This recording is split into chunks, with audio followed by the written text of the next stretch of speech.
Hello, everyone, and welcome to Nuuli Forged. We are a 5e actual play stream that takes place in the world of Nuuli, which came out of my brain, and 6 of my friends are brave enough to play in, because they be wacky that way.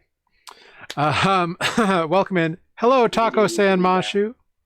Wiggity wiggity whack, to quote some early 90s hip-hop. Yeah. Yes. Wah, wah, wah. Unfortunately, this evening, Tanner, who plays Lunina, is running a little bit late, and Amber, who plays Ozo, is unavailable. So we'll mosey on without them for as long as necessary. Hello, Taco-san Mashu. Did I just say that? I might have. Yeah. I'm glad you had a good nap, hopefully. And we'll be rolling with the punches here. We've got Jeff back, so it's going to be Jeff live from Australia. It's going to be fun. I'm going to need somebody here to go ahead and roll a D31. There you go. Renata with the 4. Still waiting for someone to print out a D31. Curious to what that looks like. I do not know the geometry of that at all in any way, shape, or form. It's like divided by 0. Right. It's like, what? It's imaginary. Way too complex for me. It's just got one little nub and sticking off the top. Yeah. But then that would have to have at least 3 sides, so how would it'd be crazy. You're right. Yeah. Okay, I'll rethink this. Back to the drawing board. Yeah, get back on that, you lazy lout. Anyway. Well, great. So everyone, please introduce yourself, your character, and answer the question. If you could be so kind, please describe your character's hairstyle in detail. Why do they choose that? How much do they care about it? Do they care at all? This is all about your hair. Live that hair experience. Some of us don't have long with it, so live it up through your D&D characters. And we'll start at the top of the ladder with Sarah. Hey, that is me. My name is Sarah, and I play Andra Greyspark, who is a halfling wizard, who has very long, very black, very straight hair. Think Morticia Adams, except not that cool, but very much that very long, hanging partially in her face, very straight, very fine, long black hair. It's Nice. probably hanging in her face most of the time, and she probably spends a lot of time going to get it out of her eyes. Fair enough. I love that. Next up, we were live from a cocktail party. We got Matt. That's me. This is my party. I'm sorry I didn't invite y'all. Are you crying? Am I crying? I don't understand the question. She's making a song reference. Oh, Wow. I'm so sorry. I'm just having too much fun. I don't know. Underneath Corvus's mask, he's got a very large pink and green afro that he... No, I'm just kidding. I think I've said this before. He's got pretty just normal hair. I know that we've made jokes about Corvus being pretty vanilla under the mask, and that sort of continues with his hair. He didn't want it too long, right? Because it'd get in his eyes and be weird under the mask. So it's just sort of it's a little thick, wavy, dark hair. Probably a similar length to mine, to be honest. Yeah, just kind of cropped short. Very cool. Next up, we've got Mike, actually. Hello, everyone. Welcome. I play Renata Solangel. And how fitting that it was I who rolled this one. Renata's hair. Where do I begin? Generally speaking, long, beautiful, blonde hair that falls over his deep blue eyes. You could try to picture a young Brad Pitt as he emerges from behind a waterfall. And that hair is just so perfect and just pulls his face together. That would be the start of the explanation of what Renata's hair looks like. And I could go on probably a little bit more, but for the sake of time, we'll move on. All right, fair enough. Next That's up, it. Fair enough. yeah. More like best answer ever. You win the hair award. You did it. Well, next up we've got Jeff. Hello, I'm Jeff. I play Selenar, an elf druid. He has very dark brown hair, almost black, pulled back in a bushy ponytail, sort of like a lot of hair, but it's all pulled. It's kind of an unkempt mess behind his head. Very cool. Very cool. Very nice. Wonderful. Well, thank you all. And I, of course, am Jared. I'm your humble dungeon master here on Nuuli Forged, and I play everyone and everything else that is not the 6-player characters. Pardon me. And lots of things have lots of hairstyles. That's all I'll say. Some of them are wacky. Some of them are not. Some of them are just fun. And some of them are boring. But yeah, great. Do you have a favorite NPC haircut? I mean, I always love giving an NPC a mohawk because that is my favorite hairstyle. I miss my mohawk so much every day. What's But stopping you? the thinning on the back of my head, thank you very much. It happens at a certain age when you are male. So, You can reinvent the mohawk, though. Maybe for you, it stops at a certain point. Yeah, it's just like from the fifth finger of my forehead to the crown of my head where it's starting to thin. Yeah, just have one of those anime characters that just has like a big spike of hair right out in the front. Mm-hmm. Like what is it, Crimson Riot from My Hero Academia? That'll be my fashion statement from now on. Mm-hmm. But anyway, so that's my favorite is the mohawk. It's culturally awesome and vibrantly cool, and actually historically has quite an appropriate meaning in specifically the Mohawk Native American tribal culture. Which are local to us. When you had a mohawk, did you spike it with Elmer's glue? No, I couldn't because my hair is too wavy, and any moisture, which Elmer's glue has a lot of water in it, it would just cause it to flop and fall over. So I had to find a specific hairspray that had a little to no water content, which I did. Got to be their freeze spray. It's in the big yellow can. It's probably horrible for the environment, but I would straighten my hair, put it up, and it would stay there all day. I found egg whites to be the best, but they wouldn't hold up to a lot of movement. Yeah, that's the thing. Too much moisture, because my hair sucks up moisture like crazy, so it just Elmer's goes. glue was rough. Yeah. Oh, it was I ended up with twists. Yeah. From Elmer's glue. This time on Nuuli Forged. Yeah. Come on. Yes. We're going away from D&D and talking about hairstyling. A few quick little updates. First of all, thank you, Ghost Pepper, who gave us a follow last week once we raided them. They were a fun little group doing some D&D over there. So thank you, Ghost Pepper. Also, as of the end of last session and the start of this session, we have officially converted Nuuli Forged over into the 2024 mechanics for D&D 5th edition. So it's the updated version, which I guess we're just calling 5e 2024 instead of 5.5 or anything. But whatever. I'm looking forward to it. I've been watching some videos on the upcoming monster manual, and I'm very excited for that, because the monsters will be very mean to you now, and I love it. So that's wonderful for me. I'm living. But yeah, so that's where we are in the world. So with that being said, unless anybody has anything else to say, we'll dive right into last time on Nuuli Forged. Great. Last time on Nuuli Forged, Ozo and Selenar were ambushed by Darren Dandyfoot and his lieutenants on their way towards the docks to depart Cliffside. These rebels of the guild attempted to convince Ozo to go with them without too much fuss, but that didn't take.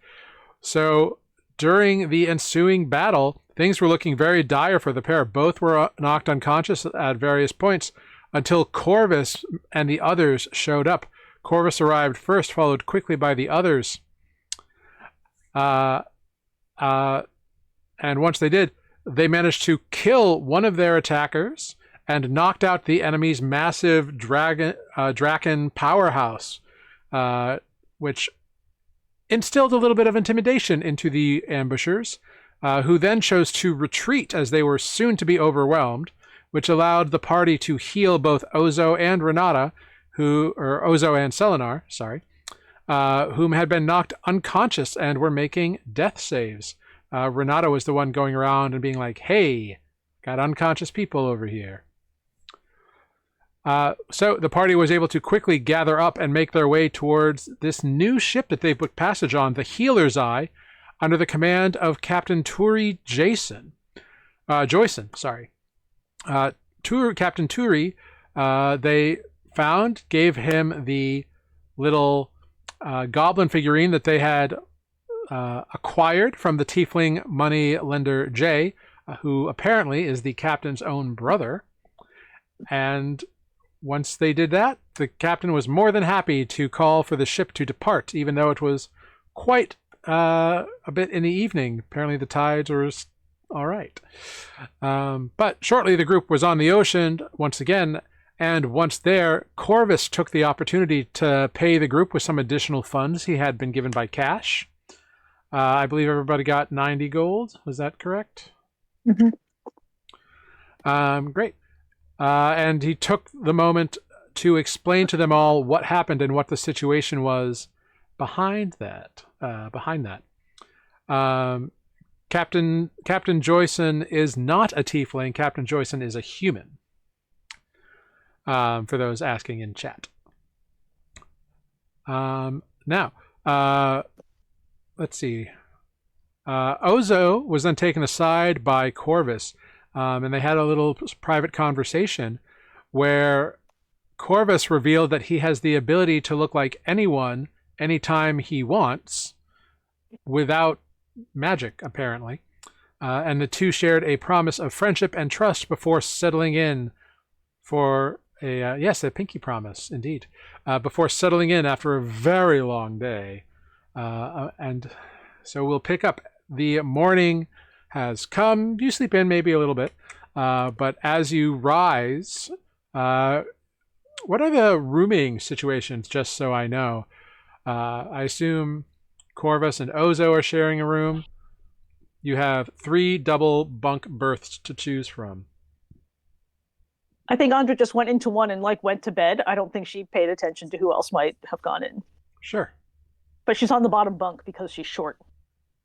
She's not climbing. Yeah. I know Tanner's not here, but I think he preferred to sleep alone. So I don't think that's a choice. Yeah. There's 6 of you and 3 beds. It's a ship. He doesn't get to sleep alone. Yeah, he did share the room with you all on the first ship. So Yeah. I don't remember who shared it with. Well, it was all just a communal room in that instance. Right. So Renata's going to be with whoever. I don't care. So you're going to be with Lenine? Is that what you're saying? Sure. Great.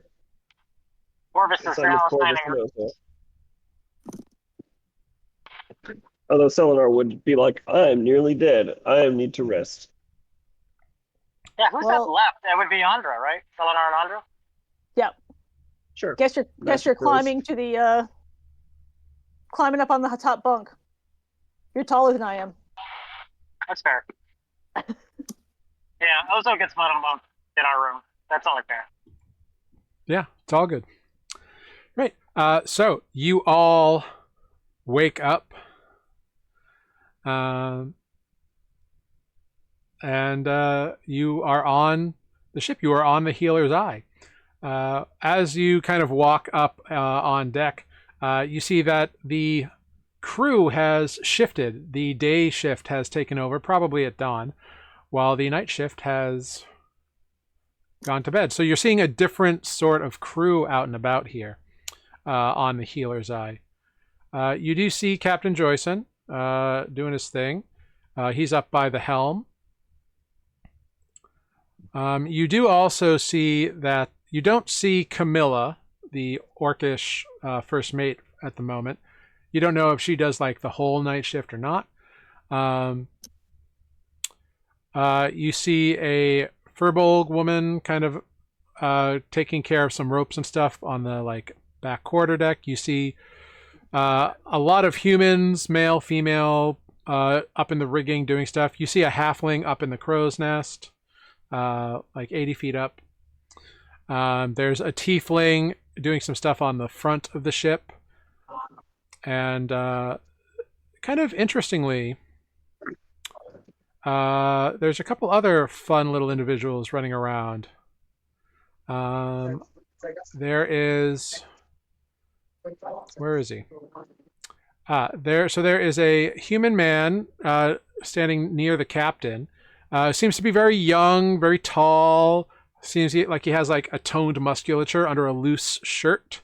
He's got brown skin, long, straight black hair that he kind of like just ties back with like a little piece of leather. So his eyes are more like yellowy or amber. He's got like tight cream colored trousers, and that loose shirt is like red. And he seems to have a bunch of like charts and nautical like instruments about his person that he is like checking things on a small little table and like talking to the captain.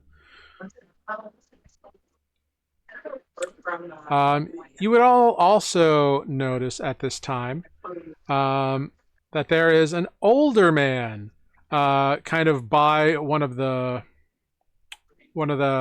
sets of stairs that goes up to the forecastle at the front of the ship. Seems to be a human man, late 40s, dark skin, kind of shaved head, brown eyes, salt pepper in his like big bushy beard. Doesn't seem to be like talking or engaging in the conversation that's running around, but he is checking things out. It seems like he's doing some sort of inspection or investigation or something. Does he look unhappy? You can make an insight check. I can certainly try anyway. Yeah. Oh, 17. With a 17, no, he just looks like he's very officious and like he's focusing on his job, whatever that job might be. That's probably a good sign. Yeah, he does seem to be one of the like older individuals here. The other individual you see on the ship who seems to be doing some maintenance and like checking the workings of the mangonel and and making sure everything's like all the ammo is like tied down for that, like these big stones that the thing launches, is this massive 7.5 foot tall, gray skinned, black tattoos kind of all over his body, or maybe they're not tattoos, maybe they're markings. You see this massive Vastvin that is sitting there. Someone descended from like the giant kin. But yeah, there's a couple other like elven descended people up here as well. But yeah, so it is a busy ship. People are like running around doing their jobs. As you kind of all gather up there, you see Corin kind of comes up the stairs from behind you, from below decks, and she goes, "Oh, good morning. You're all up. I hope you rested well. I'd love to take a look at your bandages, you two." And she looks at Ozo and Selenar.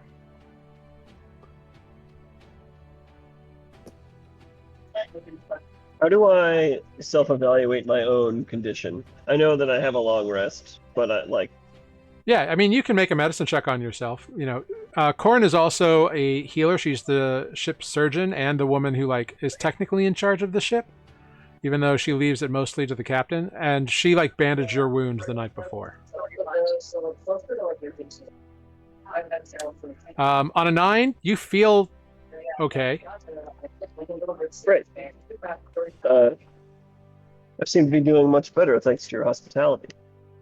Oh, I'm very happy to help you all out. As long as you're feeling better, we'll change bandages over the next couple of days. Make sure nothing gets infected. You want to be very careful on the ship because we're, out here. But I have plenty of medical supplies, so I wouldn't worry about it. Much appreciated. Of course. Well, if any of you are hungry, I think Gordon still has some food on in the galley. Cool. Nothing fancy, but you should feel free. Andra will head that way. Cool. Yeah, I'll follow. Cool. Yeah, anyone who wants to can head that way. The galley is just off the main deck here. It's kind of right next to the captain's cabin. So you enter and you see this like dark-skinned, amply bodied man. Like other than the Vastfin, the largest person on the ship. He's got dark skin, long dreadlocks, kind of tied up and kind of back. He's got brown eyes. He's clean shaven, and he's got like his dreads kind of covered with a bandana, so they are like up and away and kind of covered. He looks and turns and says, "Oh, you must be the ones who took on last night, huh?" That's us. Yeah. So what are your names? My name's Gordon Samry. I'm the chef on this here ship. And I am the one and only Renata Soul Angel. Right? Don't call me Corvus. I'm just Andra. All right. Andra, Corvus, Renata. Pleasure to meet you. Pleasure. All right. Well, you're a little late for the full breakfast, but I got some stuff still ready to go. Here, help yourself to some porridge, and I'll see about rustling you up some tea cakes or something. Excellent, thank you. Yeah, you're welcome. And he kind of goes about and like does some cooking, does some stuff, and like gets some tea cakes out. You can hear some stuff sizzling. The porridge he sets out. You all get little bowls. He comes by with a tray of tea cakes. That the table has some like a ledge around it that goes up from the main surface of the table, so it's more like a big tray to prevent like dishes from sliding off and seized and that kind of stuff. But he drops that on. He says, "I'm sure I can find a little something else if you need some more protein. Just give me a minute." And he kind of goes back, and about 5 to 8 minutes later, comes back with 2 fairly fresh-looking fish, and sets them up. They're just kind of like sautéed in a pan real quick. But Andra is already eating tea cakes. yeah, there's not many. There's like 1 for each of you. So A tea cake. yeah. I won't say no to some fish. Well, there it is.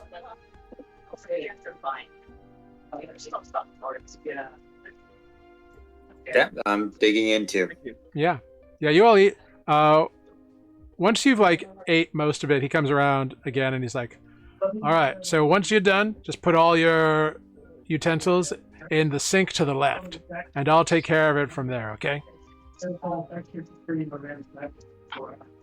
Sure All right, thing. Thank you, Chef. Ah. You're welcome, young man. And as he walks, you notice something about him. He walks with a slight limp, and every time his left leg hits, you hear a loud thunking sound. And as you look down, you realize that his left leg is it's a peg leg. It's a prosthetic.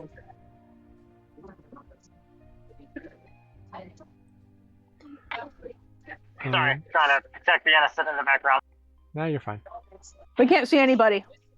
Good. Yeah, we only got you. And the brass doors. Yeah. Anyway, so you all eat up. Is there anything you would like to do after lunch or after breakfast? Sonar would just go up to the main deck. I assume it's a nice day, weather-wise. Yeah, it's pretty nice out. You're still sailing down the cliffs here. So you still are sailing past these massive, massive cliffs, the walled shores. Mhm. Yeah. Ah, I'm sort of doing a once-over, just trying to gain an understanding of the equipment on the ship and like if it's in good condition or that kind of thing. Because I think we've been on the ship twice, but both times was at night. Yeah. So, sort of giving myself a tour. Yeah, go ahead. Just make a perception check. And you can do this with advantage because of your background. Because you're a boat nerd. 24, excellent. The ship is in excellent condition. You easily recognize that older gentleman you saw earlier is the bosun, so he's responsible for like maintenance and upkeep.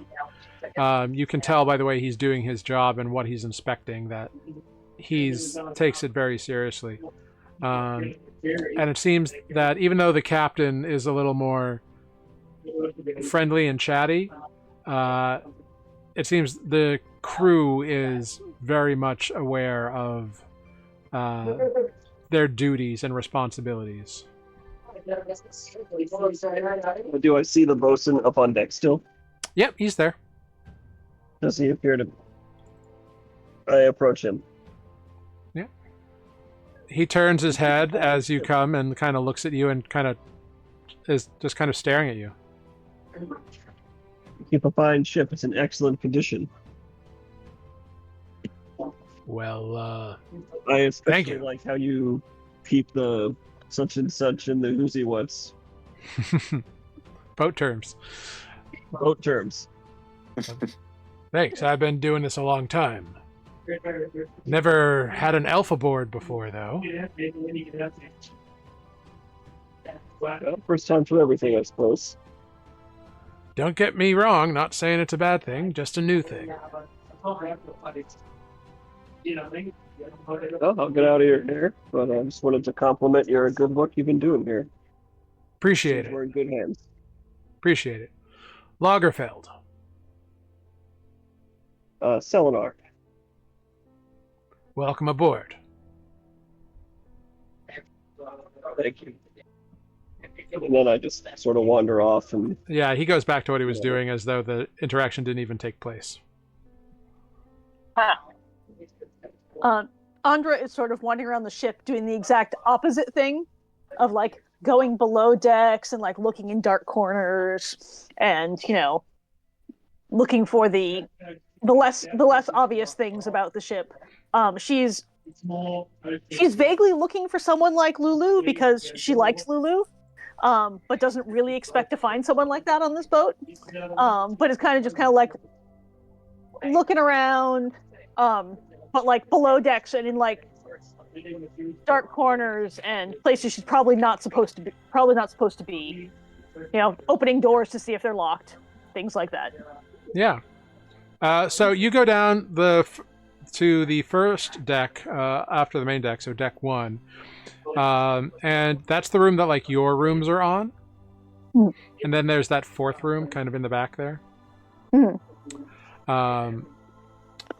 And then there's also like a bunch of crates and stuff. This is like seems to be like the main hold. And then there's also a metal cage that appears to be like a brig, essentially, that's also kind of attached to the wall here. Like a people-sized cage. Yeah, it's like exactly like you could fit like 1 or maybe 2 people in there. Not like a canary-sized cage, but a people-sized cage. Yeah, you know, which tracks because they were supposed to apprehend Sapfoot Jones. Like that's what they were coming to do. Right. So it makes sense for that to be there. At the front of the ship, kind of past the stairs, You find a wooden grate that seems to go down to the next deck, so probably for more like cargo or whatever, or a bilge pump or something maybe. And then there's a door at the front of the ship, like one single, or actually there's two doors at the front of the ship. Can I listen at the doors? Yeah, at one you hear nothing. At the other you hear a bunch of snoring. The one that does not have snoring. Mhm. I'm going to like tap very lightly on the door. No response. I'm going to try the door handle. Yeah, it pops right open. Peek my head in.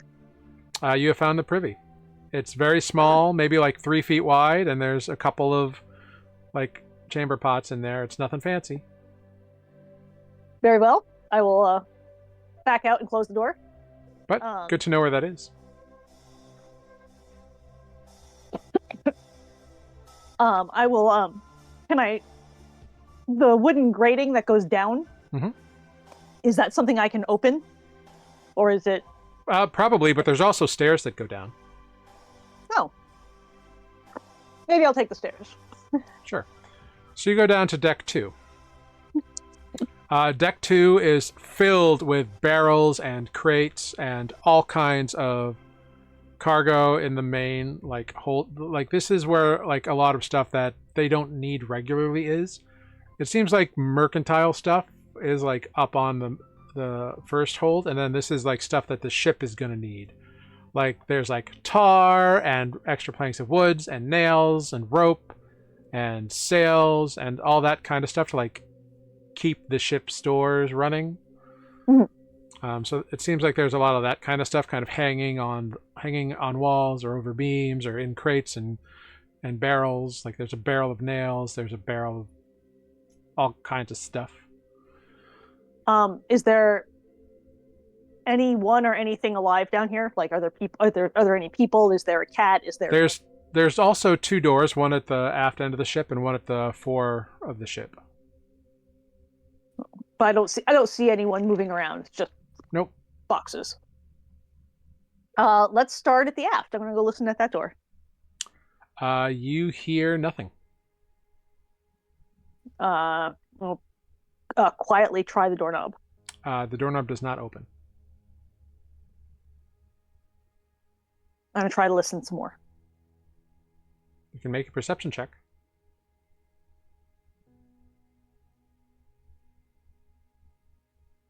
Yeah, I've got a 5. Yeah, still nothing. Doesn't sound like there's anything in there. Alright, I'll go listen at the other door. Yeah, you hear snoring. Alright. And that's it. Like there's no more down. Nope. It's a simple sailing ship. Just like the moss-eaten molds. It's more or less the same size. Alright. I'm gonna poke around a little bit more on that deck. I'm still looking for rats. Make an investigation check.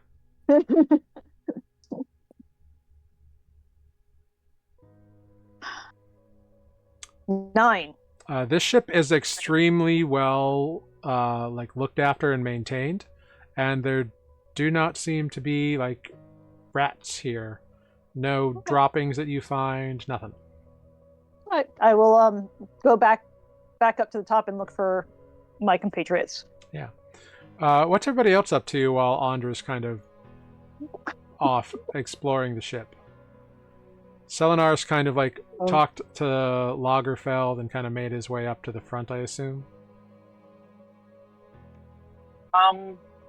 Corvus probably won't be totally resting easy until we have left Cliffside like well behind. I would like to eventually speak to the captain, but I know that he's busy with his navigator, and I would like him to continue navigating. If it is not a strange place to stand, is it possible to stand maybe at the back of the ship? And, if the captain were to free up and have some time to chat, I could take his ear. Yeah. You can head up there very easily. There's a Furbolg woman up there.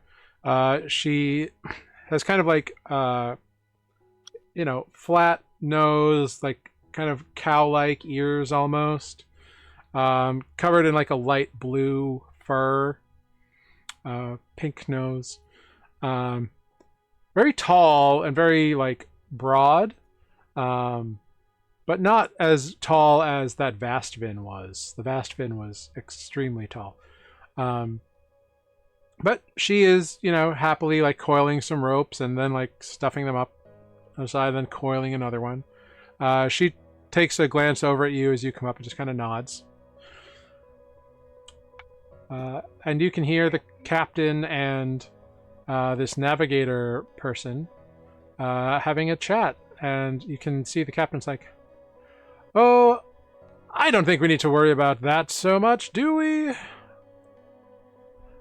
To which the man replies, "Well, Captain, if we don't, we could end up on the southern waters of the boiling strait, and all kinds of things come out of those waters. Those Sahuagin who live there are quite nasty, and while it might shave a week or maybe a week and a half off our trip, that's a bit of danger. What do you want to do with these people and our substantive mission that we're on here for the Lady Corin?" And the captain bursts out laughing and he says, all right.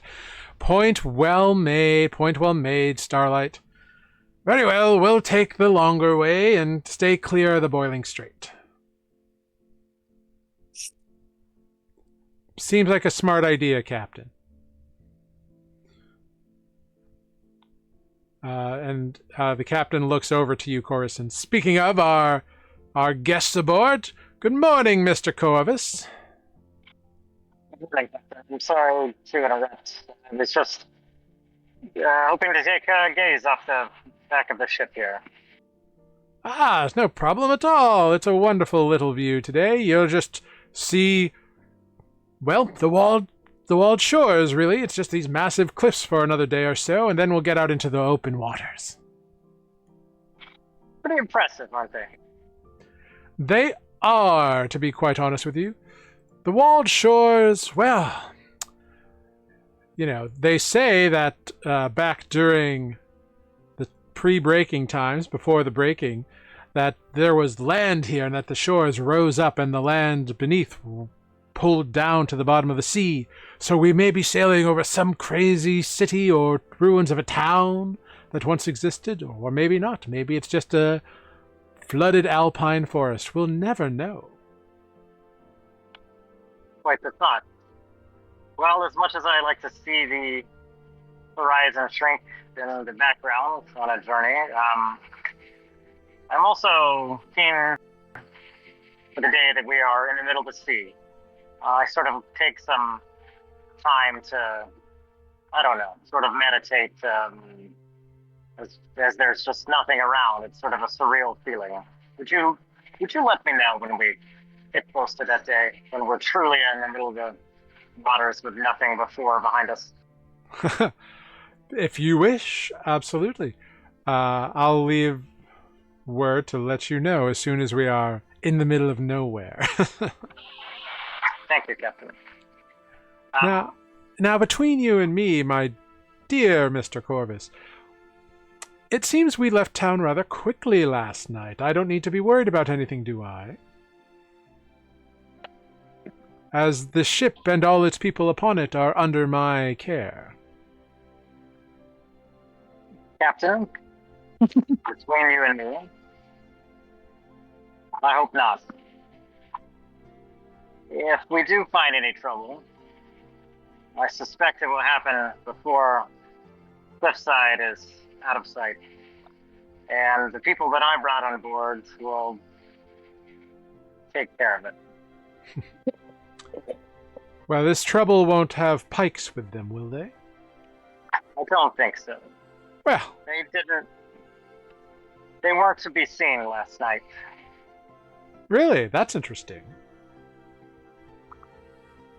Two of your friends came aboard quite injured last evening, and I didn't want to push at the time because, well,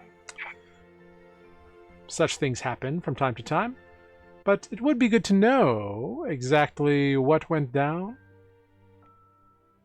Captain, I don't plan on keeping anything from you. You have the right to know. You just tell me when the details become too much. But I'll start by saying that there was a misunderstanding with a faction in Cliffside that mistook a couple of my friends here for the wrong people, and they went about it in a very violent manner. After a bit of a scuffle and some self-defense, we were able to hightail it out of there, so to speak, before anyone else was injured.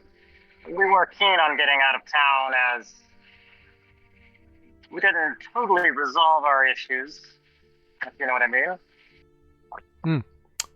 So, discretion being the better part of valor, you decided to embark upon your next journey. Yes. It was something we were planning, just perhaps it's now occurring a bit sooner than we anticipated. But we are off, not to make trouble, I promise, but to see new shores, and a bit of a personal journey for Lunine, who I believe you met when he was securing passage. Yes, the individual who has, in fact, booked us to Shorebank. Yes, and we are to accompany him for the time being. Wonderful. And from it, we have obviously been on a ship before. We have made passage to Cliffside. Also passing through the Rolling Straits. Your navigator is not mistaken. It can be quite dangerous, even more so now, it seems. But I say that to say that while we are guests on your ship and have paid for passage, if there's anything we can do to make your burdens a little lighter, let us know. Well, that's a very kind offer, and I'll make sure that my officers are aware. You should know, my first mate, I believe you met last night, Camilla. She is quite capable. If I'm not on deck, she usually is. We do a little overlap in the morning and the evening, but I appreciate her capabilities very much. Well, she was very quick to take care of our injured, and so the least we could do is perhaps return a small favor. Camilla? Not Camilla, sorry. Corin you've met, of course. Corin, that's right. I got my C names backwards. Apologies. Okay. Yeah. Yes. Corin is with a K, but that's fine. Okay. Mistress Cates, she is a dual function aboard. She is, of course, the ship's surgeon, but also our emissary. She is... The ship is technically hers, and I run it for her. So. I see. Yes, she is... Neither's I. Indeed, she is a medical practitioner by trade and not a well-appointed sea person such as myself. I was once a cabin boy under her own father, the Commodore Crassity Cates himself, and worked my way up. And once he acquired this ship for his beloved daughter, I became the captain for the ship to make sure she got where she needed to go. Very nice. The life at sea. We must love it. It's the only life for me, as they say. Now, after Camilla, the orcish woman, big, strong, I'm sure you saw her, but that's okay. Camilla, first mate, my quartermaster here, Wallace Starlight. And you see the young man with the navigator's tools who's kind of taken the helm while the captain's walked away to talk to you. Just kind of turns and says, "Hi." Is it Starlight? Wallace Starlight. Yep. Wallace. And Or is the healer Camilla is the orc first mate? correct. And down amongst the crew, being very dutiful and dedicated to his work this morning, that's our bosun, Lagerfeld. And I believe you met his husband, Gordon, our cook, when you had some breakfast this morning. And that sort of rounds out the officers. The crew you are free to interact with, of course, as you need. They're all very happy and amiable for the most part. A few grumpy, but such is the way of things. A finer crew you couldn't get without lots of gold. If you want to pay lots of gold, I can happily make them better. Well, I'm afraid you won't find us very full of cash for the moment, but maybe one day. Speaking of the passage and the securing of it, it's none of my business, and I'm not going to ask the value of this item to you. But I am curious.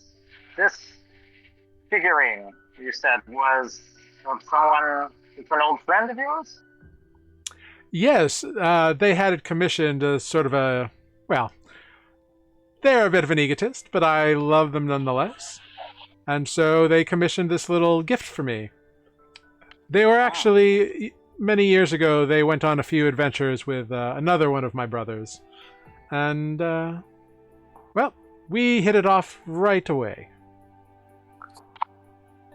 Well, I'm not the biggest reader, I'm afraid, but I do hear the occasional tale in the tavern. What are their names? Maybe I've heard of some of these adventurers. Well, my brother's name, though I haven't seen him in quite a long time, is Nereus, and my friend is Grig. Grig? Yes. Sometimes they use an honorific of the Rust, but mostly they just go by Grig. Where did you meet? Well, at my parents' house.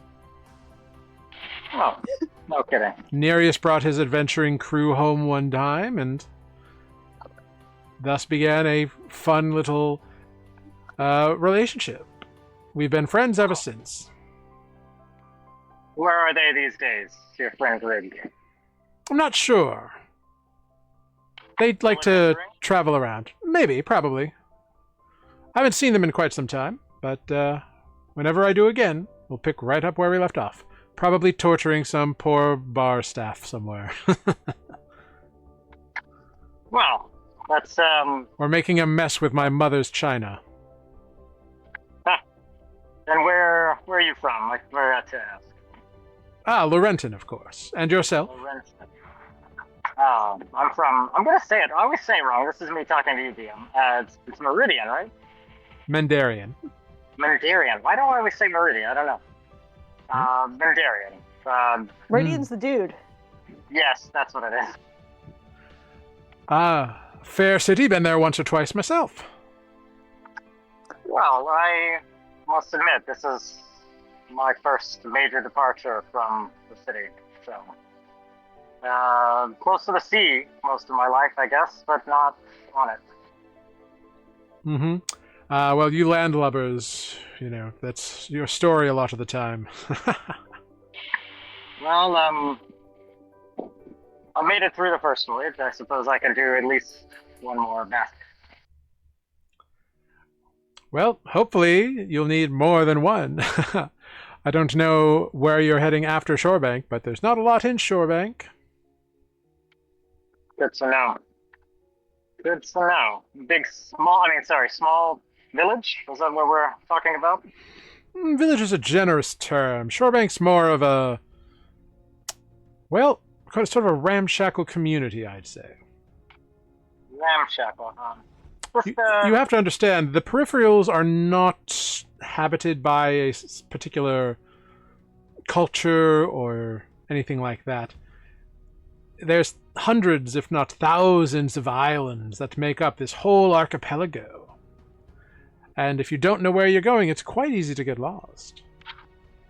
I I'm sorry. I'm a bit of a visual person myself. If you don't mind, I've never seen this side of the world. Do you have a map of it that you could just, for general demonstration purposes? Well, there's not a lot of maps of the peripherals, but some of the islands tend to move a little bit. But we've got the big ones pretty sorted out. Starlight, show this individual our map of the peripherals. Aye, Captain, as you wish. And he unfurls a map and lays it out on the table as the captain goes back to manning the helm.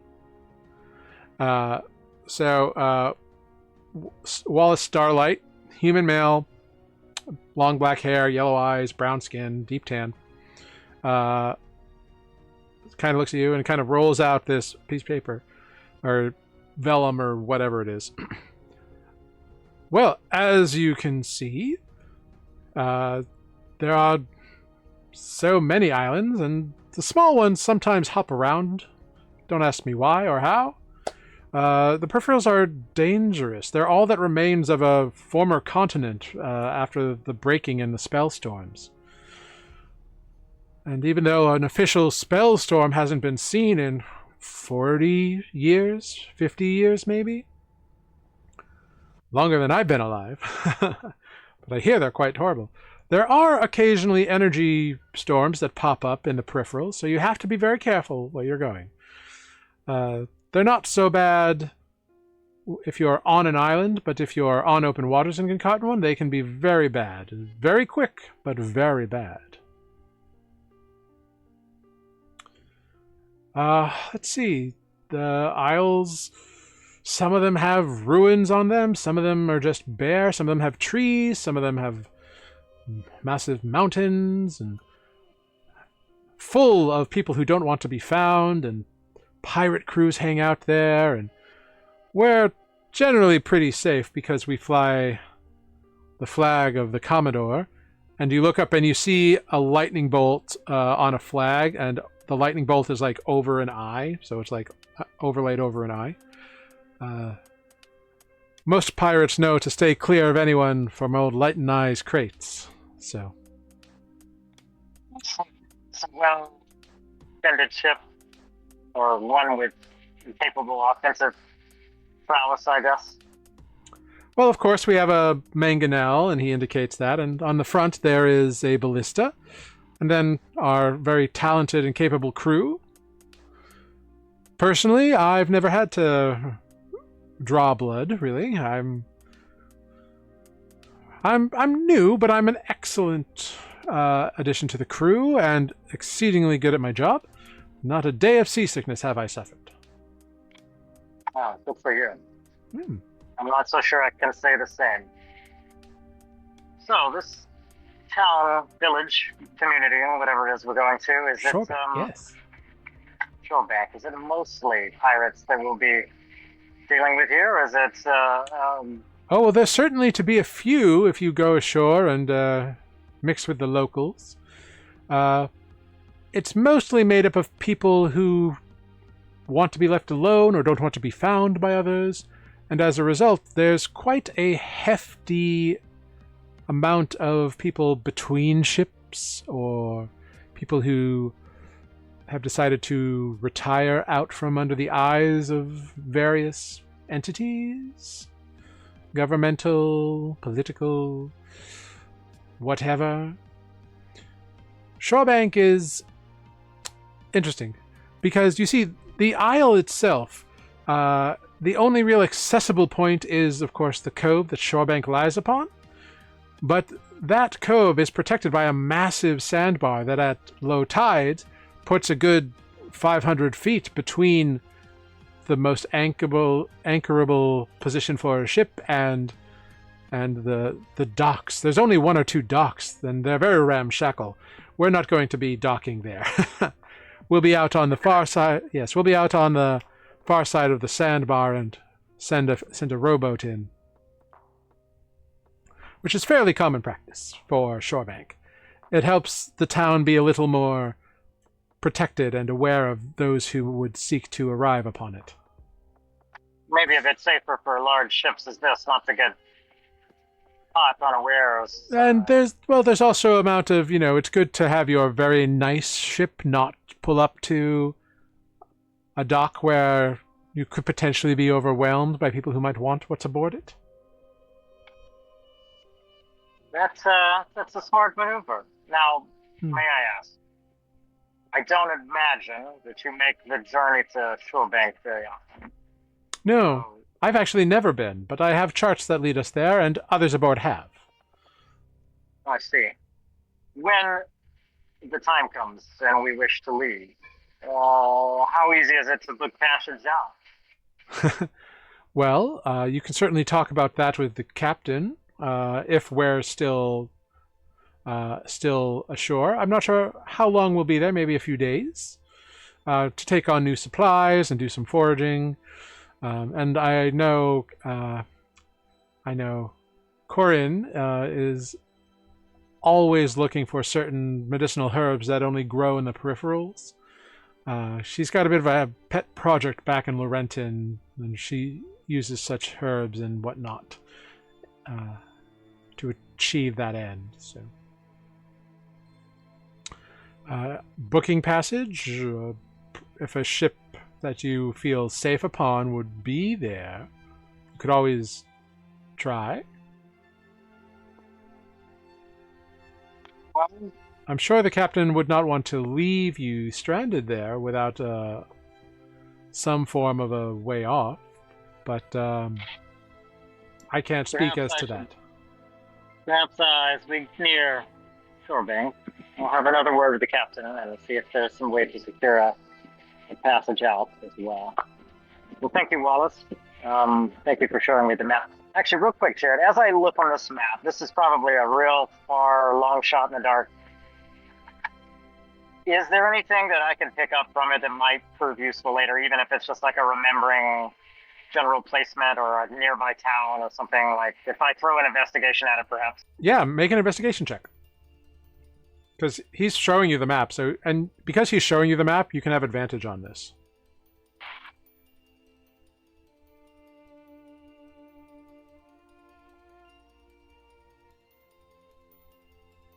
Oh, do you want me to roll again, you said? Yeah, go ahead. You have advantage. He's helping you. Okay. Okay, 17. Yeah, with a 17, something very interesting strikes you as you look out over this map of the peripherals. One, he says that you've been told that there's like hundreds, maybe thousands of little islands. A lot of them are not drawn in with ink. A lot of them are drawn in with like charcoal. And a lot of them, and only like the big ones seem to be drawn with ink on the map itself. Also, there are no real marks or like icons indicating anything like a city or a town.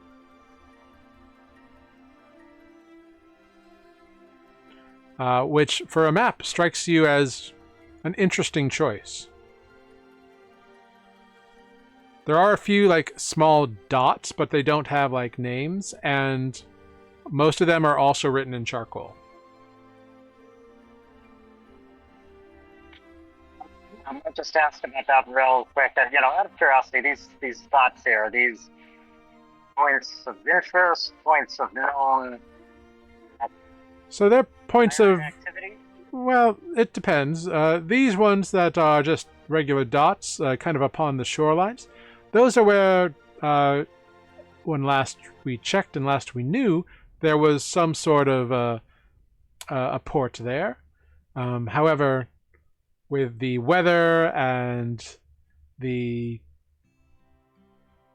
populace that tends to pick these places to hide out or inhabit, sometimes they just aren't there when we come back. Let's see. These ones here that kind of have the hatch pattern, these ones are areas where we know there to be nefarious dens of activity. Again, last we knew. We try to keep updated as we can, but the peripherals are not somewhere we go frequently. They are quite a trek, many weeks, months away from Laurentian. Well, one final question to the DM then. If there's anything that might be of note or long enough for Corvus to like remember and write down, maybe even like a general like the ocean is on the south side of the longshore, something like that. Just so like I'll try to remember that, I guess. Does that make sense? Like inland is north or something. Yeah, Island's you can do that. What side of the island is the dock on or something like that? Yeah, you can ask him, and he looks at it, and he lets you know that Shorebank is on kind of like the southwestern, like part of the island. Okay.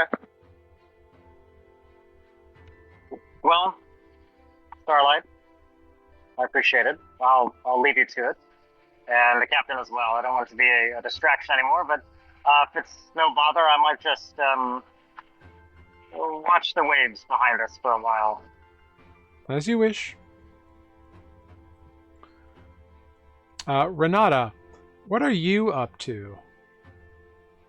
I am catching some rays and just playing my guitar, working on trying to work on new stuff, seeing if the inspiration hits.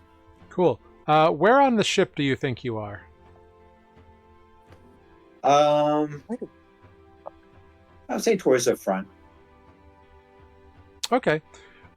So you pull up kind of on the front bit of the ship here.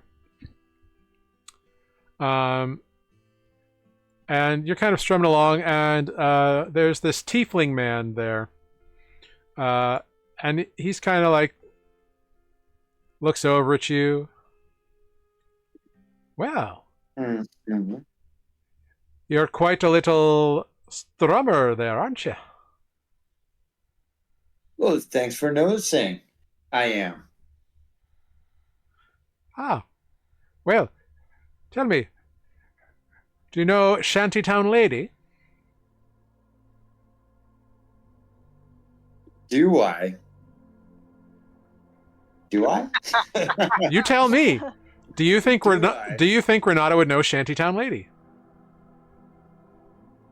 I need context, Jerry. You can't just ask me to yes, Renata knows. Great. Make Is it one of those popular songs that's like, I Yeah. don't know, popular with the kids on their talk ticks and whatnot? Any Shantytown ladies. Yeah, Renata knows Shantytown Lady. You said it's a very popular like sailor shanty song. Like they sing it at bars a lot. They sing it. You know, it's one of those like work song kind of deals. Got it. You said performance? Yeah, make a performance check. Assuming you play Shantytown Lady for this individual. Yeah. I have expertise. Let's. Damn. Oh, yeah, Damn.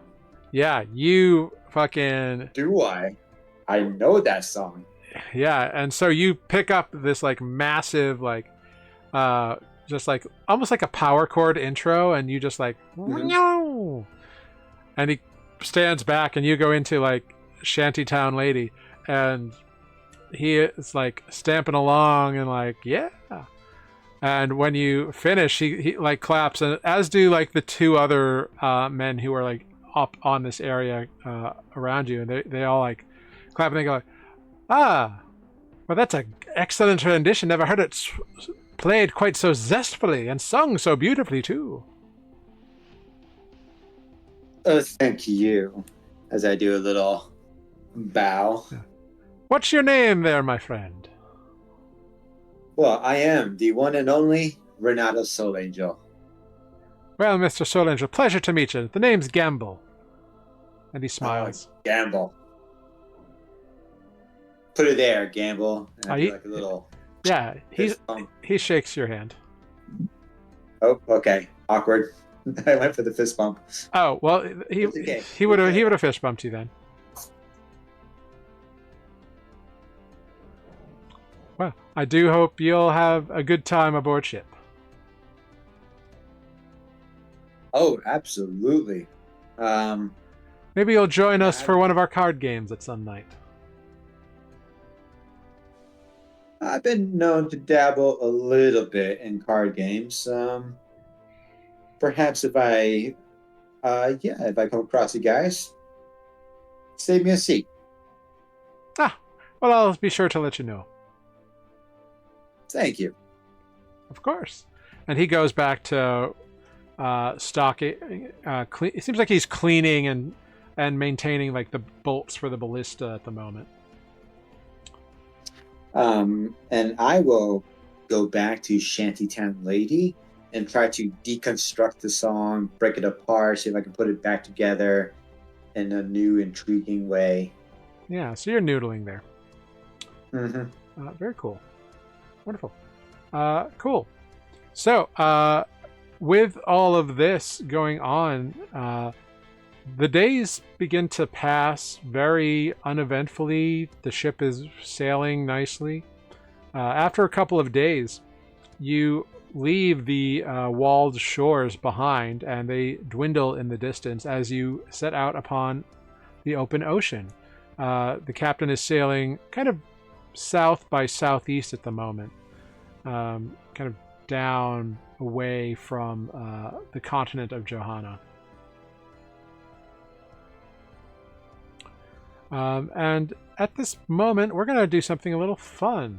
We're going to enter into a period of downtime, which will give you all kind of chances to work on, like if you have like projects you want to work on or stuff you want to do.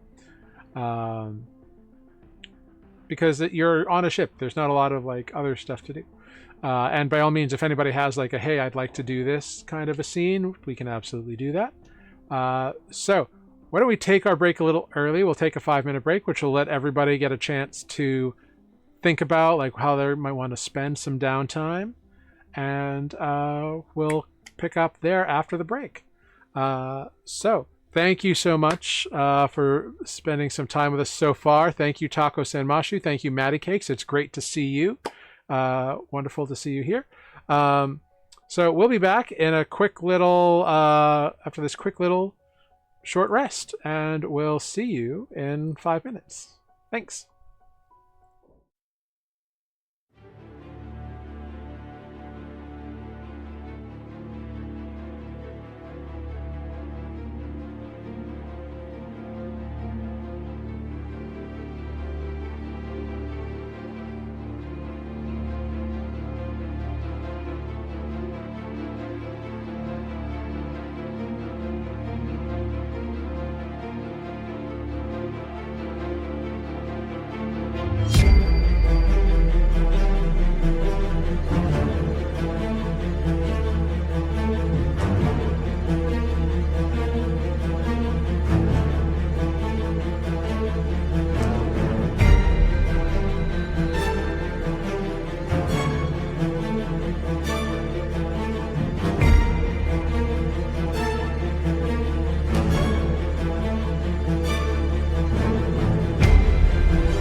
Hello, everyone. We are back. Thanks for sticking with us.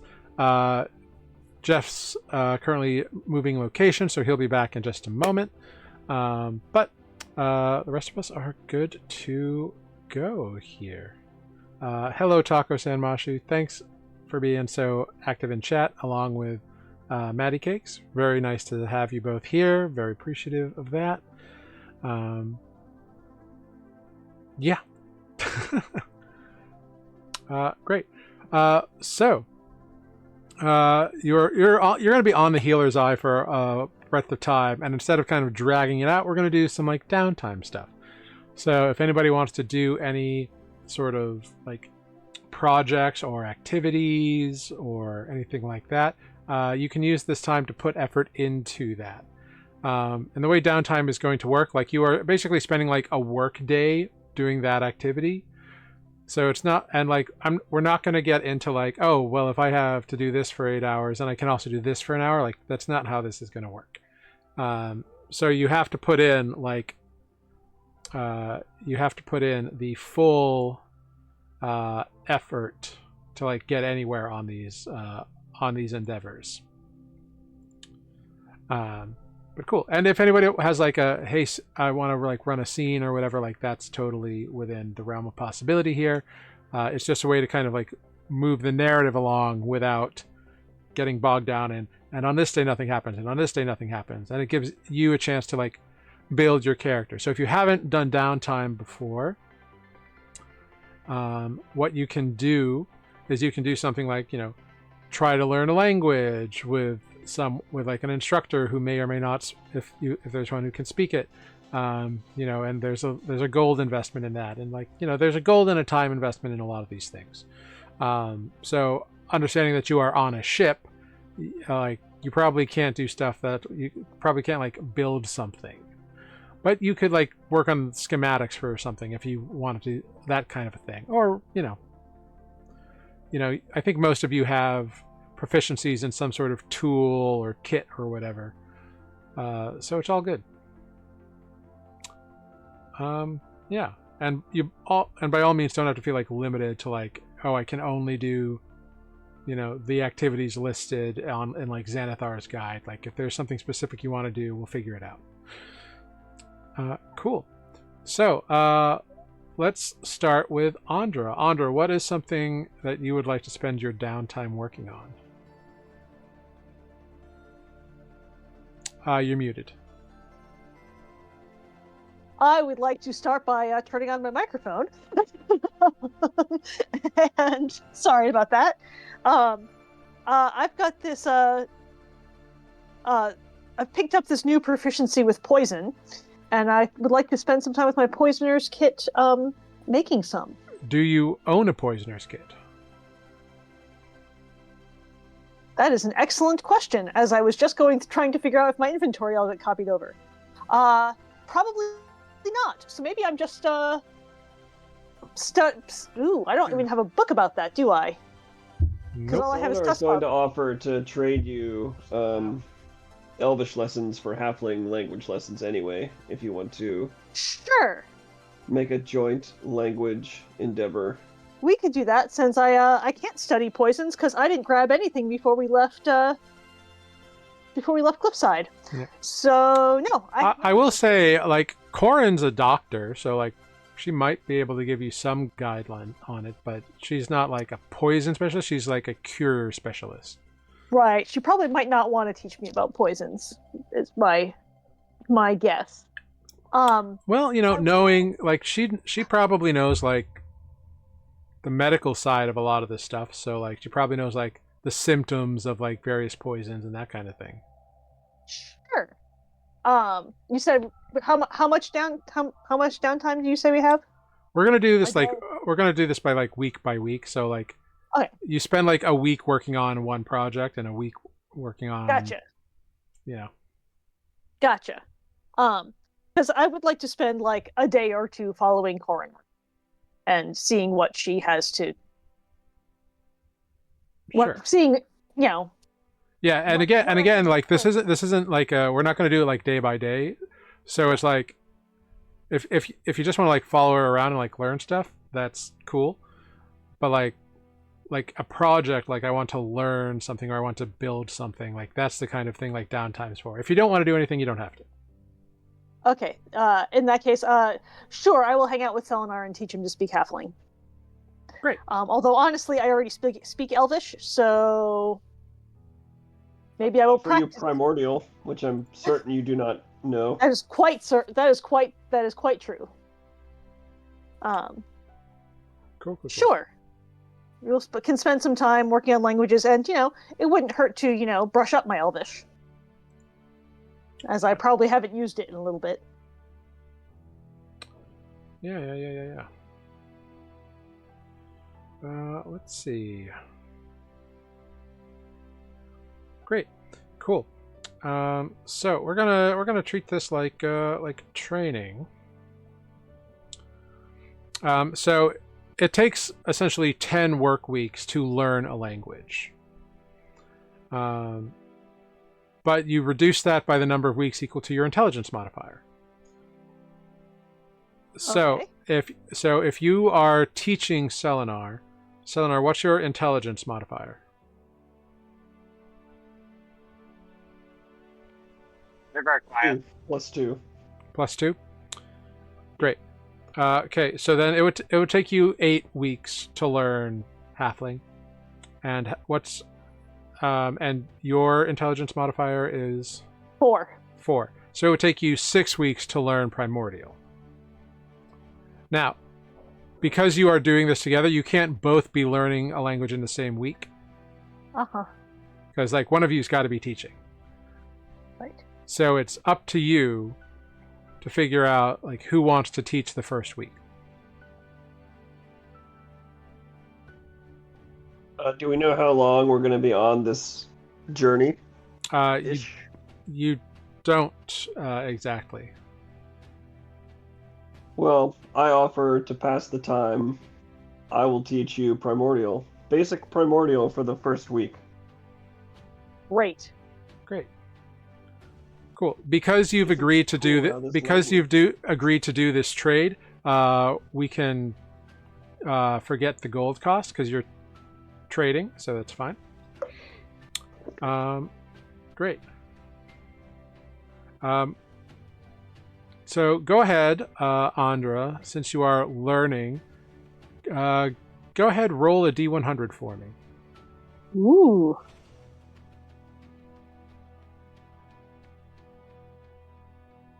Cool. 22. Yeah, so your first week learning with Selenar goes very well. It's basics. It takes you a while to get a hang of like the sounds, because it's all like whooshing sounds and creaking and croaking sounds, and like trying to like imitate like the sound of fire and all these weird things. It's interesting. But you get the basics down pretty well in the first week.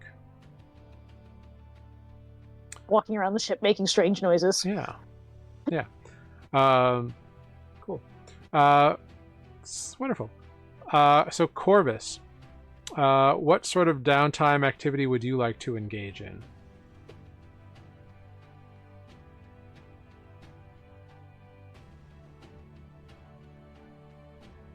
Can you hear me? I can hear you. The rest of us can. Corvus? Yep. Yeah, Matt, we can't hear you. All right. Well, while Matt figures that out, Renata, what kind of downtime activity would you like to engage in? I am deep into writing new music. Okay. Something original and unheard of in this world. So I'm playing with different sounds, different ideas. Sometimes I'll be alone in a room, just trying to have like quiet time.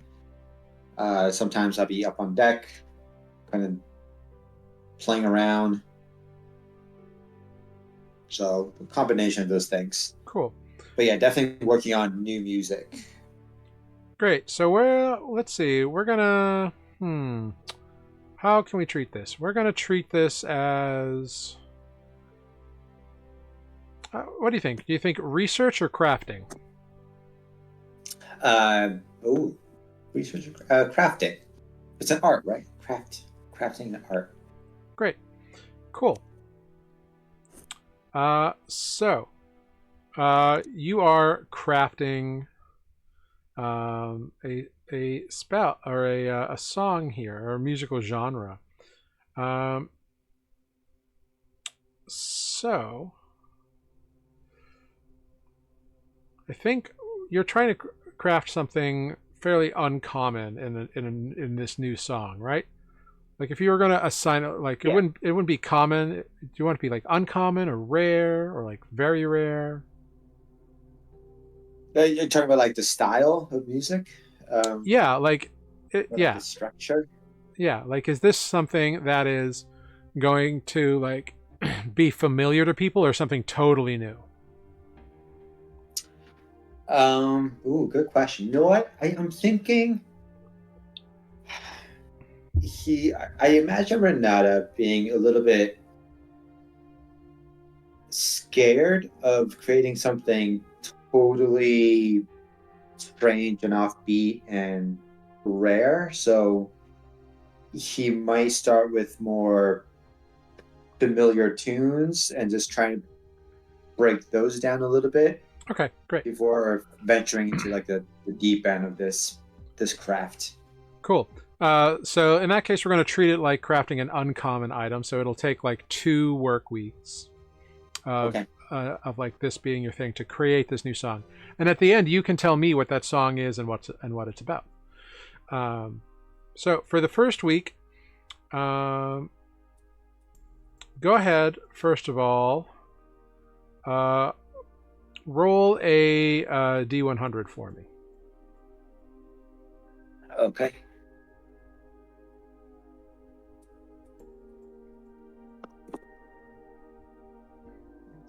$84. Great. Yeah, you do quite. You make a lot of progress. You break down like a lot of different kind of like song styles and kind of find like similarities in them. You know how like when they do like those mashups on like YouTube or Instagram or whatever, where they sing like a Disney song over like a Green Day music or something like that. Right. So like you spend a lot of time like in this first week deconstructing that sort of stuff and percolating the ideas on what the subject matter of the song will be now that you've kind of like experimented with finding the sound. Cool. Let's check in again. Corvus, do we think we have you now? Yeah? Start rolling. What's that? What? You can hear me, huh? Yeah. Yes, good here? Okay. Yeah. Sorry. I don't know what happened. Yeah. It sounds a little different, but like we can hear you. Different bad? No, just different. Great. So what would you like to do in this first week of downtime?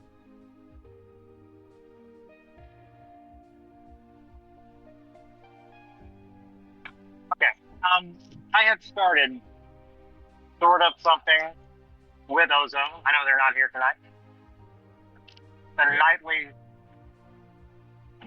I don't know, like meditation, martial arts thing that they do. Okay. There was, I mean, at the time you had mentioned maybe we revisit that. I'm sure it got interrupted in the last couple of nights at website, so maybe I'll revisit that. Yeah, so if you want to do that kind of thing, we can treat that like training, or maybe training. So like, what's the type of like skill that you're trying to learn?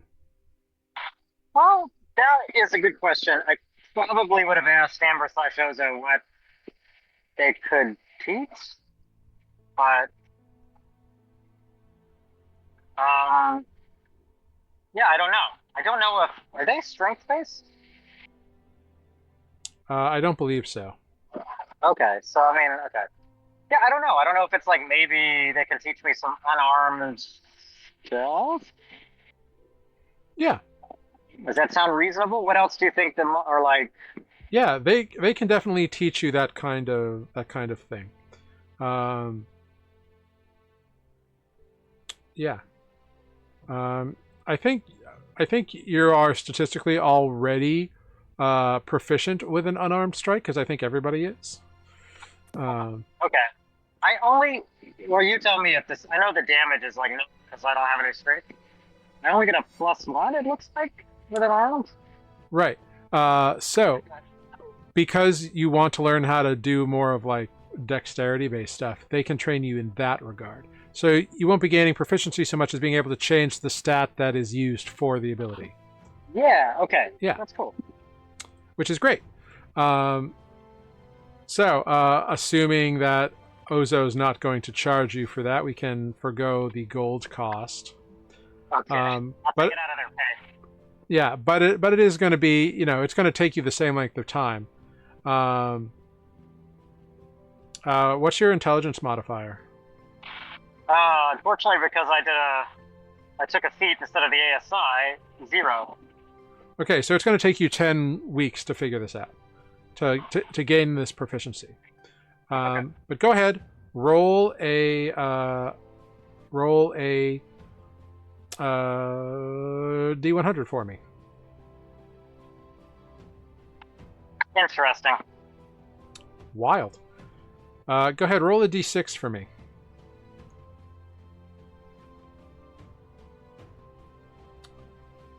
Interesting. Okay.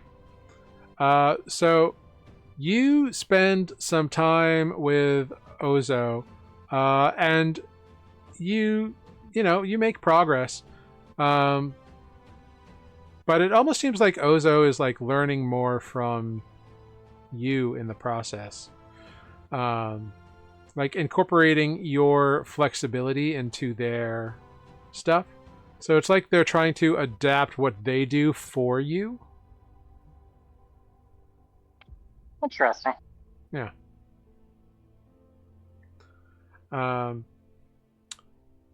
Yeah. And so like as they like are doing this, during one of your lessons throughout the day, you you are training, and the ship lurches suddenly. Go ahead, make a dexterity saving throw for me. Interesting.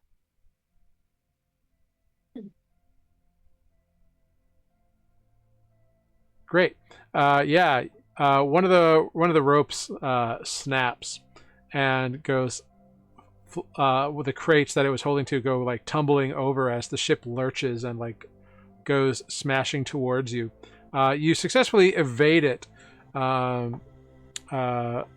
So instead of taking full damage, you would take only like 6 points of damage, which you don't really need to worry about, because during the training it will take care of itself. But you get a little injured, but you're able to recover over the rest of the time.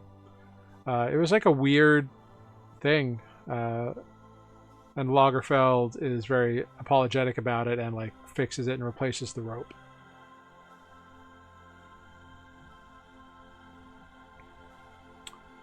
Yeah. Cool.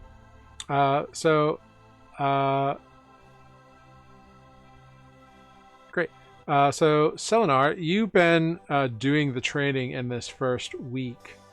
Why don't you go ahead and just roll me a D100?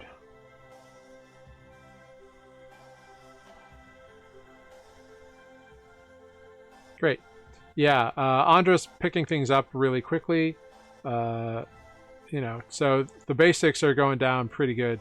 So you're confident that you will be able to teach this pretty quickly, because you know it, know primordial, so shouldn't be a problem.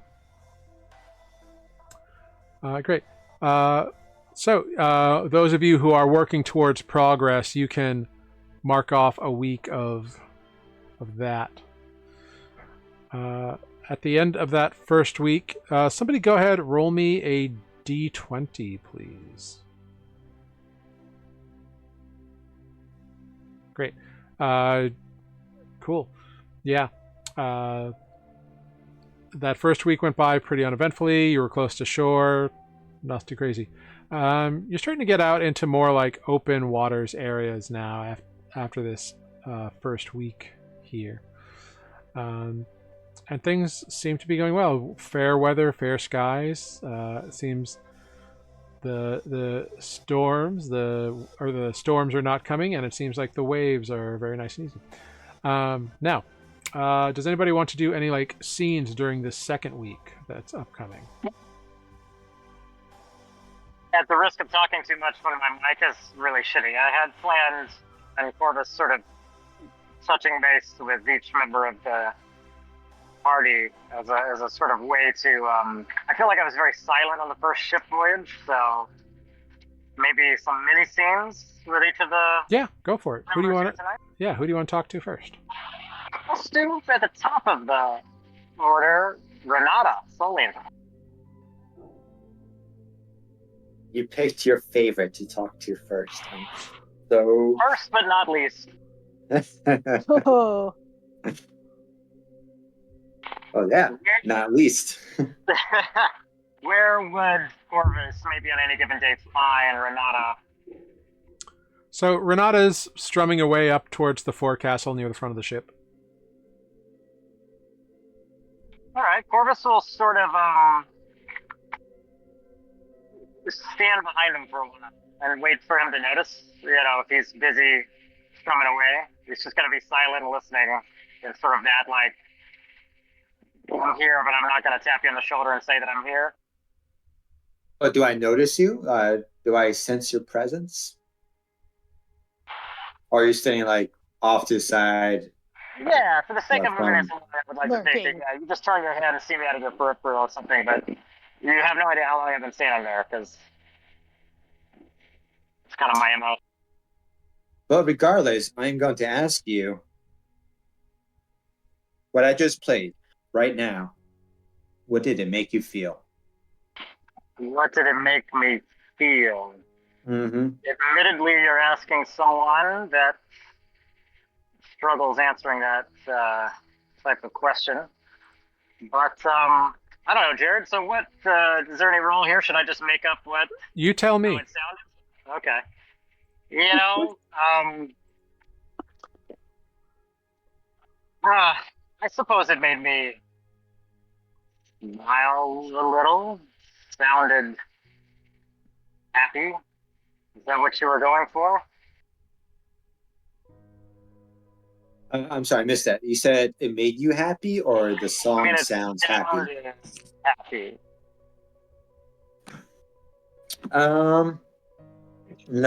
No, actually, I wasn't going for happy. I wanted a little bit of soul digging in this song, in this chord. Gold digging? No, not gold. Soul Oh. digging. You know, and Oh, reaching soul the digging. depths of the inner human nature. Huh. I tell you what, Well, play it one more time. I'll close my eyes. Which I think is hilarious because you don't know if my eyes are open or not, but you have to trust Corvus on this one. although something you said earlier piqued my interest. I just asked you how it made you feel, and you said that's a difficult question to answer. Are you saying you're somebody that's not in touch with their feelings? I guess that would be a pretty easy explanation, yeah. Suffice to say, yes. All right. Well, why? What happened? What Did happened? someone break your heart? No, not exactly. Did anyone ever break your heart?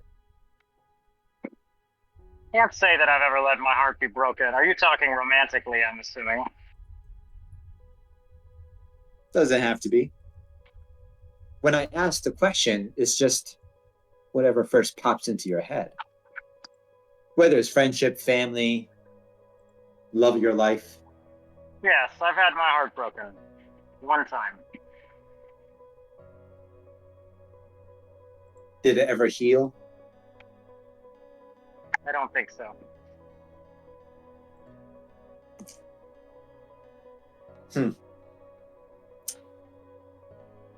Would you ever want me to write a song that hits Absolutely on not. that pain? Are you sure? I can hit on that pain. You know what, Renato? You can try. All right. Challenge Consider this accepted. a challenge Um, issue. Challenge accepted. I want to hit you so bad in the feels that you will request to hear it again, because it didn't hurt that much the first time listening to it. Okay. Well, That's the bet. I'll be honest with you. I don't really like happy songs. So I'm looking Good. forward to this one. Good. I wasn't going that direction anyway. I want some heavy hitting stuff. Okay. Wow. You've now piqued my interest. Now, I don't suppose this is the kind of song you're going to play at your next bar or tavern concert. Actually, I might. You think that'll win over the Misery. crowd? You know what? Misery loves company. And if you have this feeling of your heart being broken so badly, then absolutely someone else too has that feeling. And someone else, and someone else. And why not get all those people together in one room to listen to me play this sad, sad song? It'll be their anthem to their dying day once they hear it. Well, from what I have heard about our next destination, it's probably a town that is quite used to shanties, so it'll certainly be different. And it will probably be memorable. I hope so. What are you doing on this journey, Renata, if you don't mind me asking? You came to sell some carpets and deliver them to Cliffside, but what's your true calling? Really? You don't know? And I mean, I will like stand up on my feet. I imagine I was like laying down and sitting at this one, but I stand up on my feet. Perhaps perch myself in a small box to like stand above Corvus. I want to be the best musician in the world. All my songs sang across the world, copied and parodied because it is the best. Well, then I think you've made a good move then, if you are already traveling the world. I consider this my tour, my world tour. And so I'm very happy with this arrangement. Going city to city to city, spreading my music, spreading my name around. What's not to love about this? Chris is going to ponder that for a moment. It's going to ask a bit deeper question. What do you think gives someone this drive, Renata? Perhaps I'm a bit jealous. I'm not sure I have that same desire in my life to be the best in the world. It's it's very unique. Do you think? I don't think so. Like, let me hold on. And Renata thinks on this for a heartbeat or two.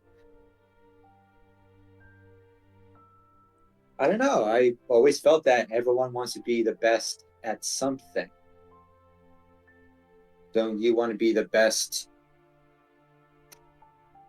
You know, whoever you are, the best Corvus, so to speak. The best Corvus, I suppose. I guess the definition of best might mean a little different thing. I'm not looking for fame and fortune, if that's what you mean. But you're looking to be better than yesterday, right? I suppose so. And when the time comes, when you're dying and you reflect back on your life, you want to think of yourself as being the best possible version of yourself, right? Yes. You're right. There you go. Ergo, we all want to be the best in slightly different variations. Me, I don't want to be forgotten, ever. So even when I die, my music will live on. And for you, it's probably something else. Another drive, another reason, but you still want to be the best.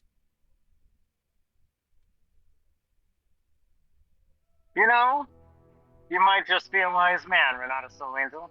Sorry. That would be 5 cents. Well, I'll let you get back to work on that song. I'm looking forward to this final product. Thank you. You can leave my name out of it, though, just, between us. As Corvus walks away, I want him to hear Renata being like, Corvus, Corvus, Corvus, Corvus, Corvus, Corvus, Corvus, Corvus. And just like singing and playing some diddly. Corvus, you're not the best yet, but that's okay. Corvus is going to do the biggest eye roll without turning it. Wonderful. Who's my next victim? Oh dear. Oh, that was fun. Got a little side bet. Yeah, we didn't get to do it on the first journey. It's like overdue. We've been together how many months now? Seriously, right? So, on my way back, who am I likely to stumble into next, Jared? Would it be Andra or Selenar? It's up to them. Who's where? Where was Renata? Were you at the front of the ship or the back? Let's work our way. I was in the front. In the front? Okay. Yeah. Well, if no one has any strong opinions, I'm just going to move down Andra next, because that's camera-wise where they are located. Sure. So where do I find Andra on the ship?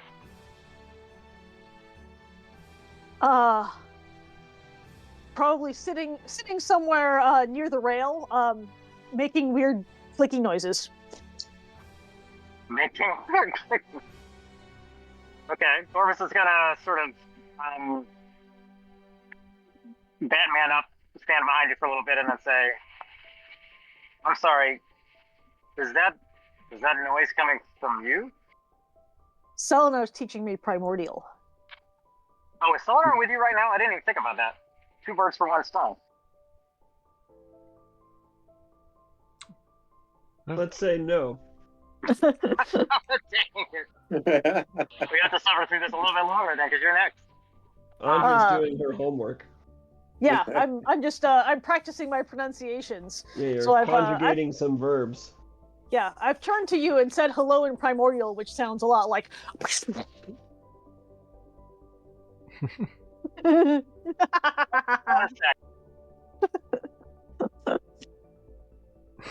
I feel like that's a reasonable thing to someone saying, hello in primordial to you is excuse me. Yeah, you're like, I'll be back in just a moment. I'll try that again. Sorry, Vader D again.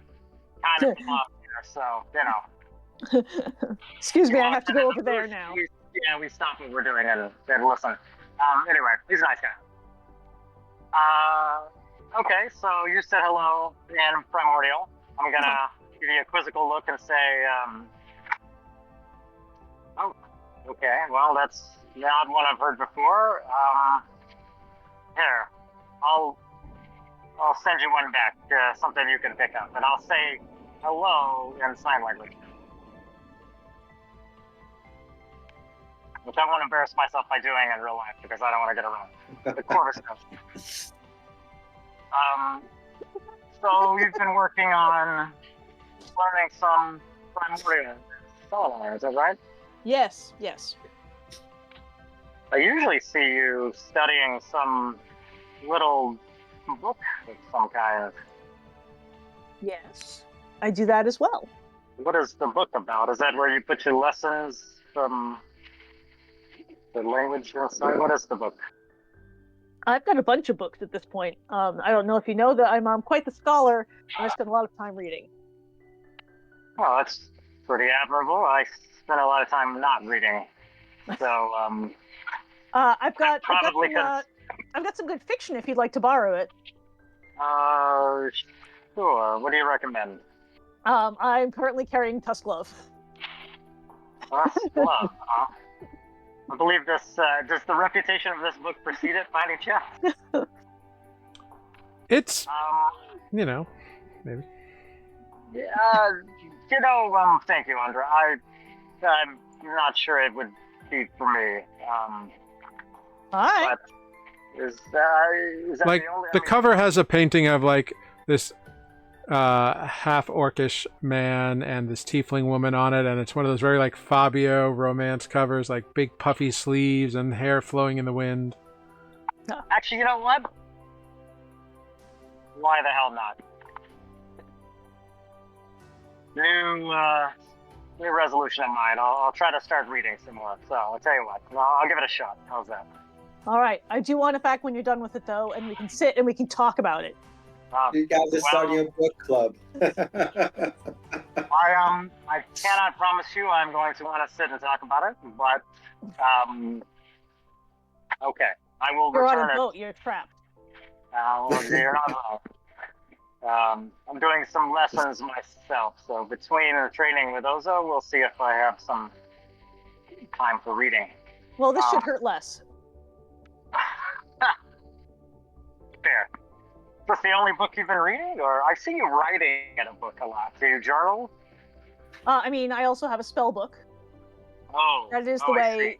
That is the way my magic works. Is when I have to learn things, and I keep them in this spell book, and I take the book out of my backpack and kind of show it to him and put it right back in my backpack. It's just an old, not like crumbling old, but like, kind of battered from being carried around in my backpack, kind of, thick, heavy. Okay, tome. like, and it's just the one that was damaged with the accident and the thing that chewed through your. No, that was yet another book. Oh, I see. So you had to get a new spell. I'm so sorry. I'll be honest. I have no idea how magic really works. Least of all when it comes from a book. I mean, it's just learning like anything else. Well, I don't know. I don't read a lot. I don't imagine it's something I could pick up, for instance. So there must be something a little bit more to it than that, Andra. You can learn anything if you put your mind to it. I don't know. How long did it take you to learn your first spell? Not very long at all. That's because I'm extremely smart. You see. Well, I'm not extremely smart, so it would probably take me longer than I have time for. What was your first spell, if you don't mind me asking? It was definitely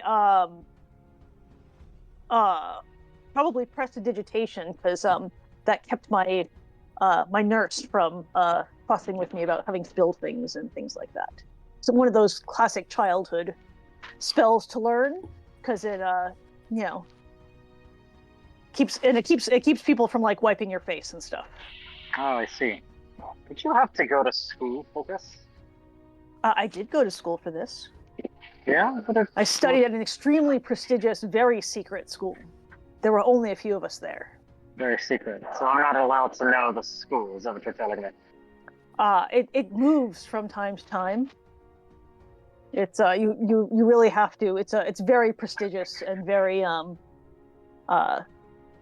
have to know, you have to, talk to the right people and you know uh show a great deal of intelligence and um motivation to be Don't worry, accepted there. I'm not gonna join it.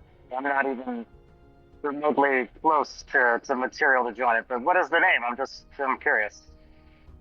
It's I mean the school doesn't really have a name. It's just Oh, I see. the magic school and the teacher. So it's a particular teacher that you go to study with. Yes, yes, More yes, than the school. I see. yes. I see. Interesting. Are their names a secret as well? Is this all very? I mean, I Have you understand. I have a have society you ever myself. heard of the great wizard Imolad? I don't know. Sidebar, Jared. Would I have ever heard of the Great Wizard in Milan? Make a history check. Okay.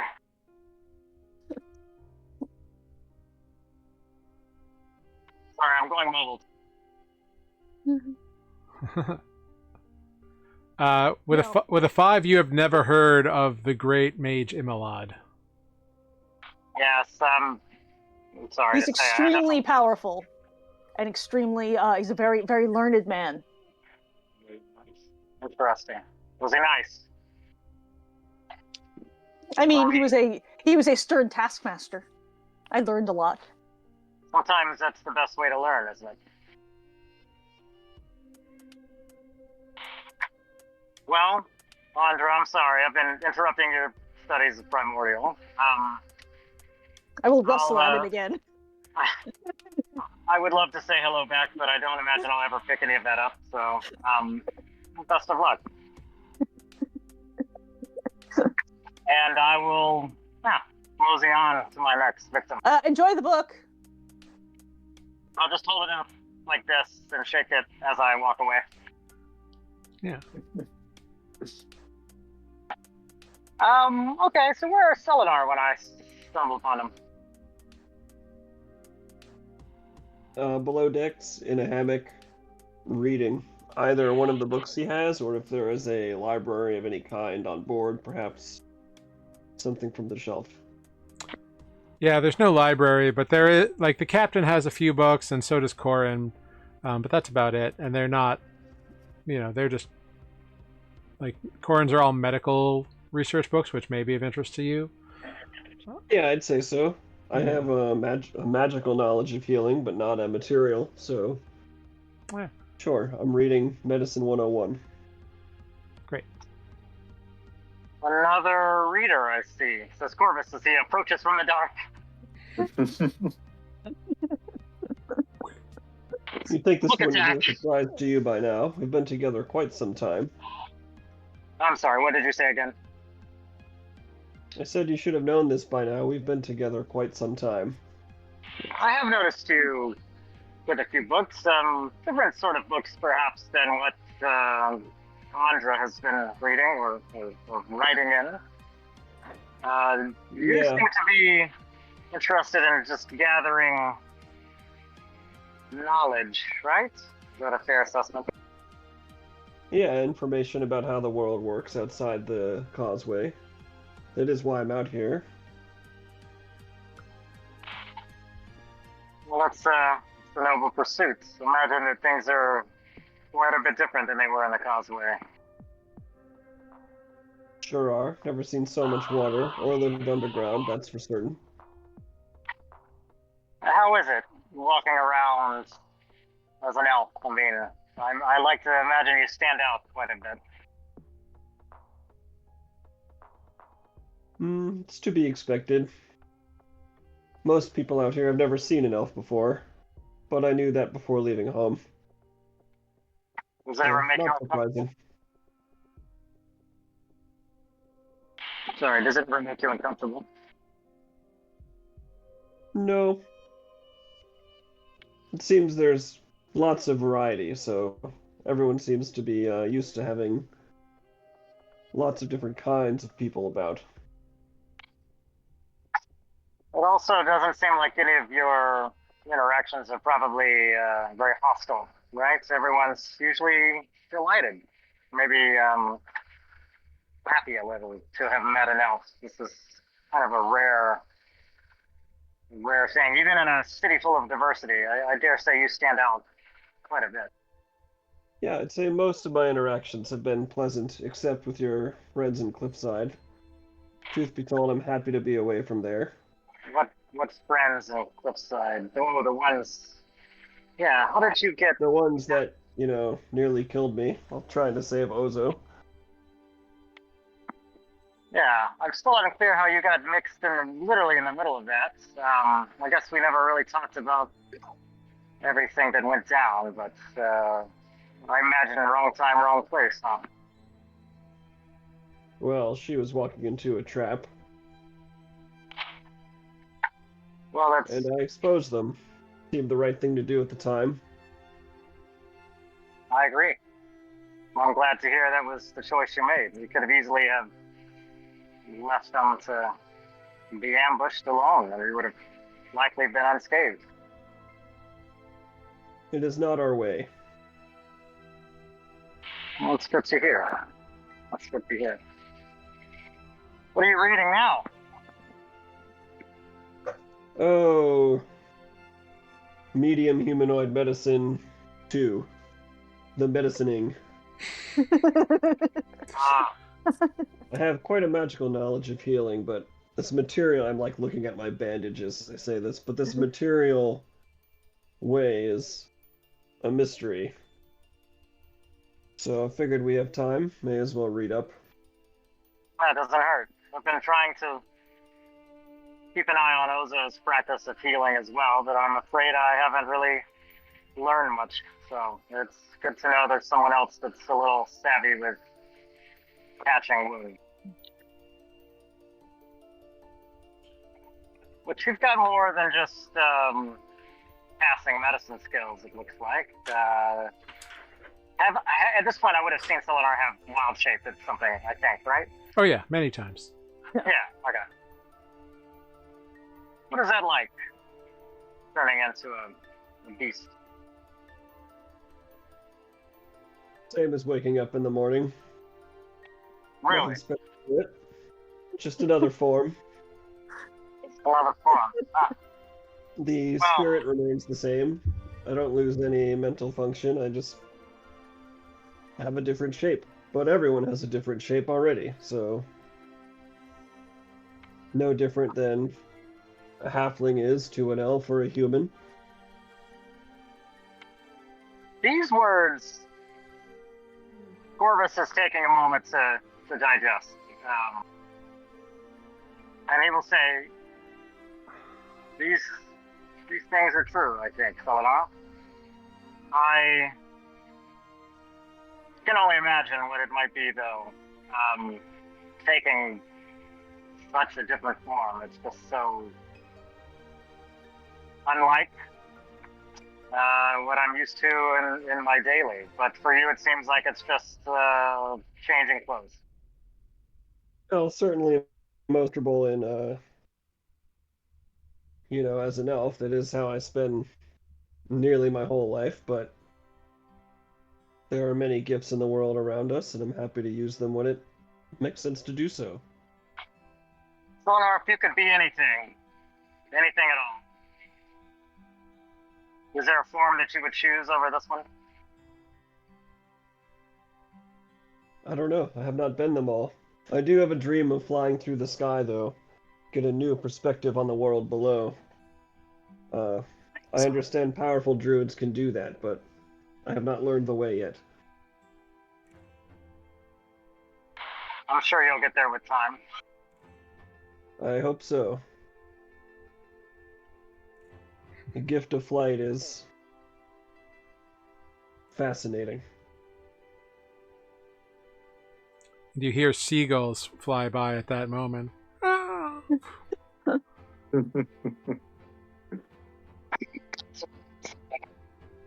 What was that final answer before I leave, Selenar?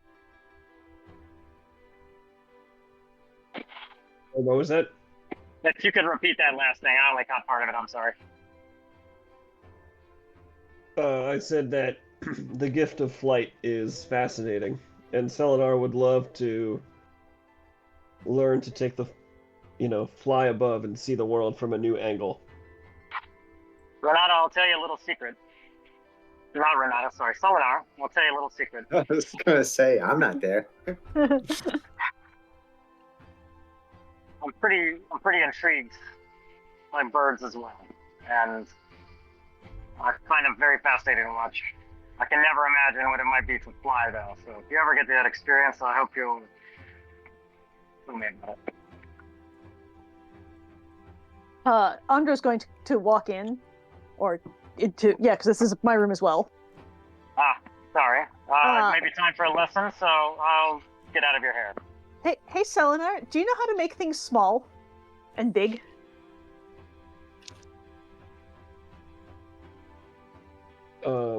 Allow me to consult my spell list.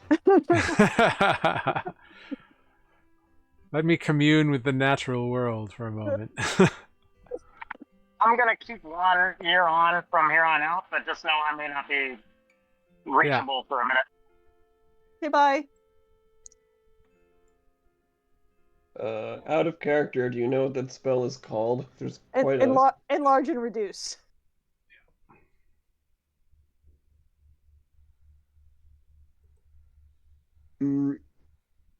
I do, but it is not. That is a spell I have done many years before, but I have not tried to do it in some time. AKA, it's not prepared. Fair. I have heard of this spell. I have not learned this spell. It is not in my spell book. But I have some great ideas about using it.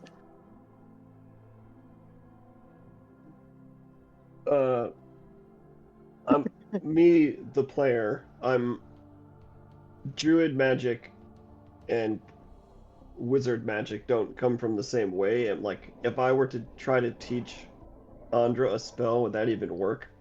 No, it would be like trying to teach someone who does not share a language with you how to write a comic book in your language.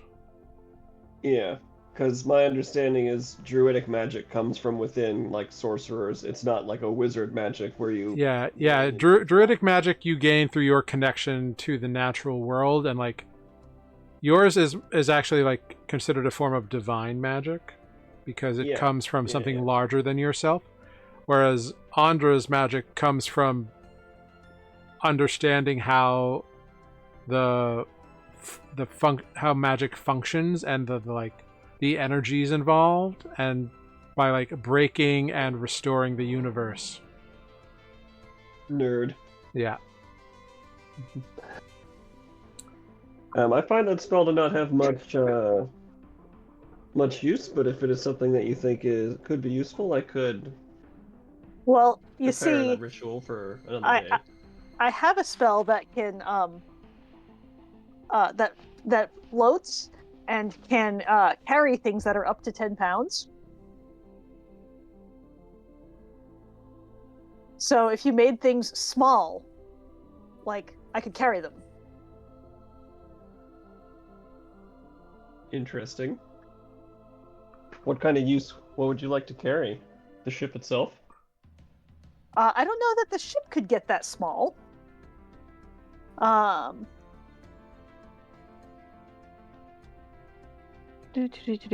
I think allow me to read the spell. I think that perhaps me or Ozo could be that small, as we are already quite small. So it would move. The target size decreases by 1 category, so you would go from halfling to a rat, I guess. I would go from small to tiny. Mm-hmm. I don't know. It was just a silly thought I had. I'm happy to do stupid combining magic. I'm sure we could come up with some ridiculous solutions to problems. It was just a silly thought I had when as I was coming in, I overheard you talking about flying, and I also could make you big. I don't. Perhaps you could see the top of the shelf. I'm just gonna leave. And I'm like, Andra turns and walks out of the room. Why would you want to see the top shelf? Jeez. Wonderful. So the week. So over the course of this this first week, you've all like had little projects you've worked on. You've had these interactions. For the upcoming week, someone can go ahead and roll a d20 for me.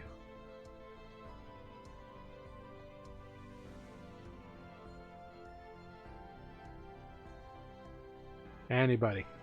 Okay, great. Oh, okay, he got it. Got it. All right, cool. Well, I'm busy 9. here. Cool. Yeah. Okay, great. Cool. So you begin heading out for week 2. Is everybody want to keep working on like the same downtime project? Yeah, I suppose it's probably Yeah. Elinar's turn to learn, but yes. Yeah, you can trade off. In which case, Selenar, you can go ahead and roll a d100.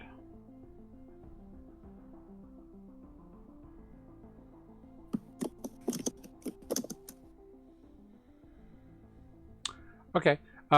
You have a little bit of trouble with Halfling. It's a strange language. It's not like Elvish at all. You were kind of thinking it might be, but just the syntax and the grammar are very different. So it's a bit of a struggle. Go ahead, roll a d6 for me, if you'd be so kind as well.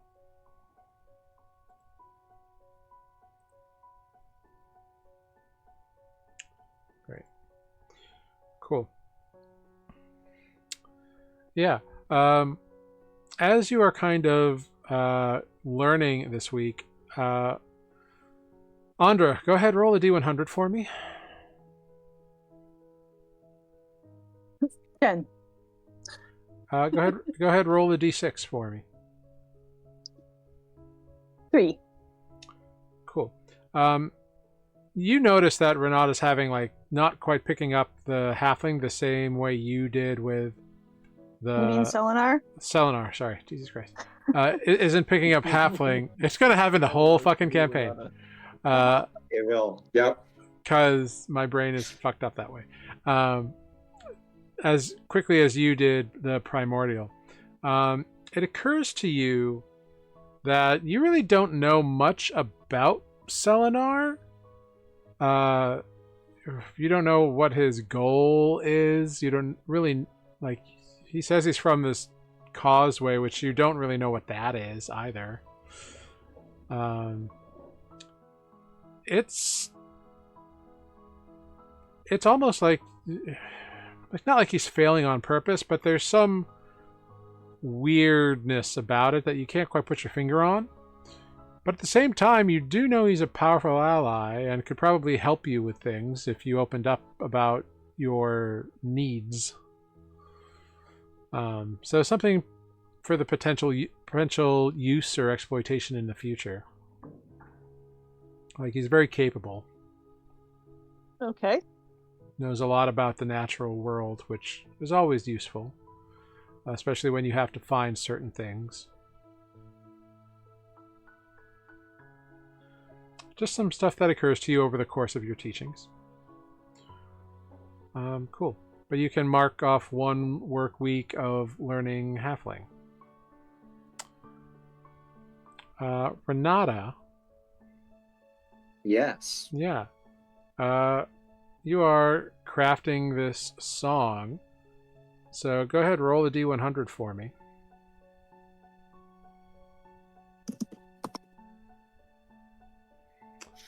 Yeah. 32. Yeah, you make fine progress. End of the work week comes, and you think you have a good song.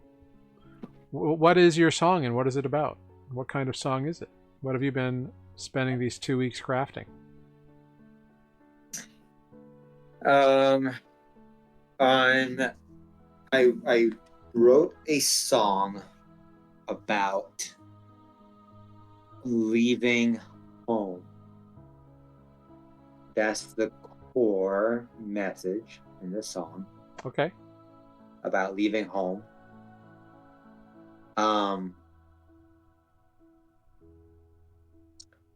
And it's a song that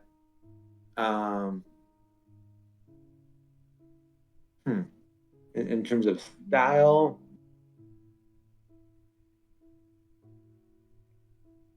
Yeah, this is something you want to do. You tell me what it is. okay. Yeah, so I'll say that perhaps talking with Corvus inspired the style a little bit, saying that where we're going, sea shanties are more popular.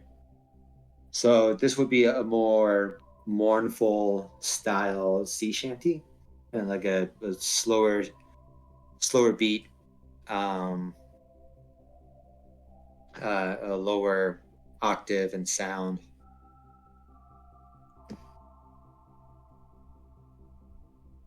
That's all I got. What's it called? Oh, the title? My God.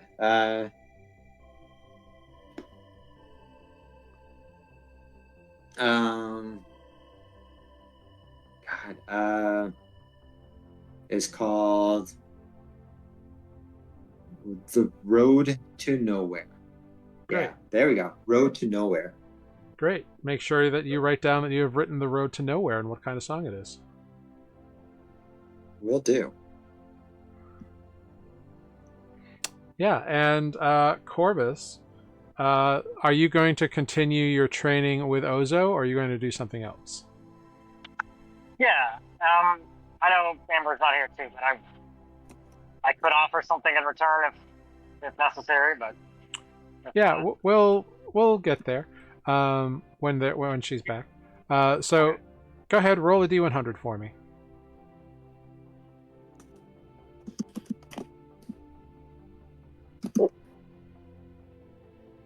Great. Yeah, your second week goes by without an issue, so you can mark off another week of training with Ozo.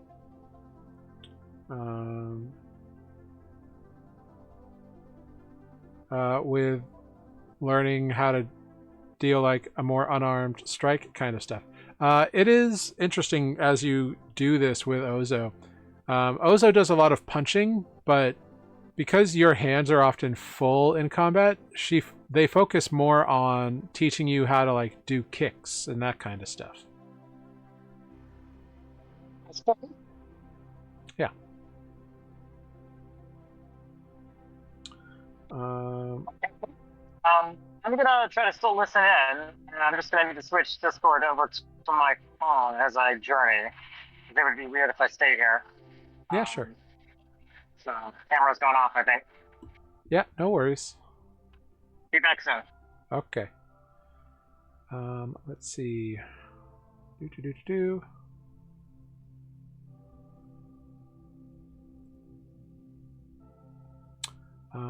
Great. Of course, that's a scene I don't have. Naturally. So who do I have here? I'm missing an Amber. It's not great. Cool. So in the meantime, while I figure this out, you're all aboard this lovely little ship here, doing your thing. What do you think you are all getting up to as the ship is traveling? Like, you're doing your downtime activities, that's well and good, no problems there.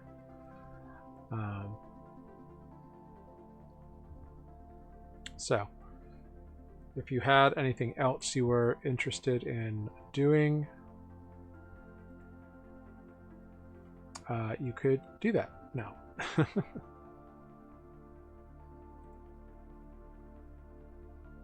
Nope. Selenar is either teaching or learning and reading or meditating about the ocean for most of the days.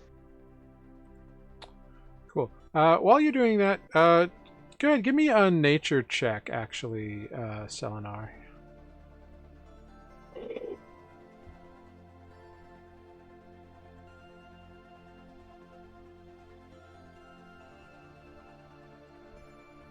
Hilarious. I predicted on Discord I would roll a 2, and then I did. Weak.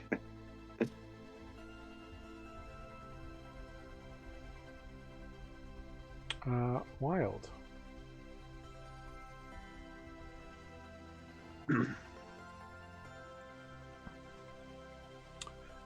Cool.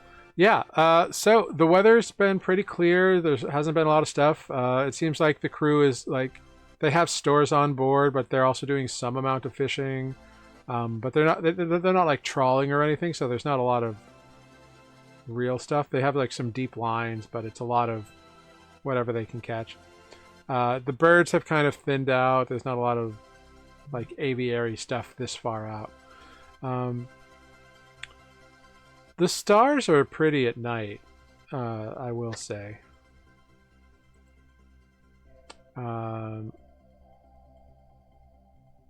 They are...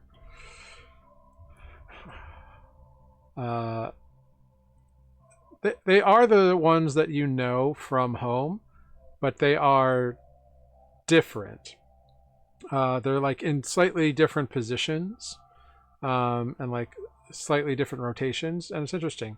And the two moons are in different places in the sky than you're used to, but that's just kind of the way it works. Like there's not a lot of surprise there, I guess. It's just an interesting thing to note.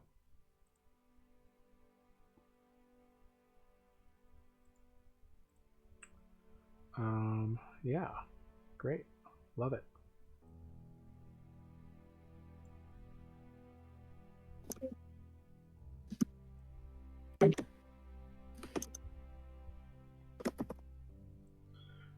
Wonderful, cool. So you all are aboard this ship doing this thing for this like week or so. The crew seems to get along very well with one another. You've been aboard long enough to kind of pick up on the things. Camilla tends to be on night shift or otherwise like overlapping with the captain a little bit, like in the afternoons, and he gets up a little bit earlier. But yeah, so it's kind of a interesting dynamic, but you get the sense through watching the interactions, like the captain, Turi is a very capable captain. He knows what he's doing, but he doesn't really like do a lot of the disciplinary actions. Like you've seen him be firm when he needs to be, but he tends to leave most of the discipline to Camilla. She's really the one who she's like the stick to his carrot, if you'll use that analogy. Mm-hmm. You know, and she's certainly seems to be more intimidating than him when she, like, as a baseline, she's more intimidating than him. You eventually get the story out that like they've known each other a long time. So when he got this gig, he like hand selected her, and they seem to get along quite well. Lagerfeld, you've already learned, is married to Gordon, their husbands. Gordon's the cook. Gordon is the cook, yeah. And there's, you know, quite a variety of crew members on board that you've interacted with and met with. So if at any point anybody wants to like meet some of the crew, you're allowed to. Renata, you do get an invite to a poker game or a card game from Gamble at some point. Woohoo! At some point, Andra is going to go down to Gordon the cook and show him these purple and orange mushrooms she's been carrying around, and say, so I tried these and they tasted really gross, but I don't know if like you could do something more exciting with them that would make them taste not terrible, but like they didn't kill me or anything. Brave of you to just go in on a mushroom you know nothing about. That's. It seemed like a good idea at the time. Well, generally, if they taste bad raw, they're not going to taste good cooked. Fair. And I'm not quite comfortable cooking with things that I don't know if they. Well, let's see something here. Mind if I chop one of these up? No, by all means. They're pretty useless for my purposes. So have at. So he kind of like chops the purple one up a little bit, and then like goes over to one of the cabinets, and he opens the little cabinet, and inside there's a little cage, and inside the cage there's a little white rat. It's like, it's the only rat on board the ship. It's my official taste tester. And he puts the mushroom in the cage. Like, you gotta have something on, because sometimes sailing around, you'd have to try some sort of new food. So it's good to have a way to test these things. Sure. And you see the rat like sniffs it and kind of nibbles it, and then like doesn't nibble it anymore, and kind of like goes away. He's like, well, I'll keep an eye on it. If it dies, I'll let you know. All right. Good to know. If it does die, I'll just toss it overboard. It'll be fine. well, I would I've been studying some medical stuff with Corin and Selenar, and we thought we might like to like cut something like that open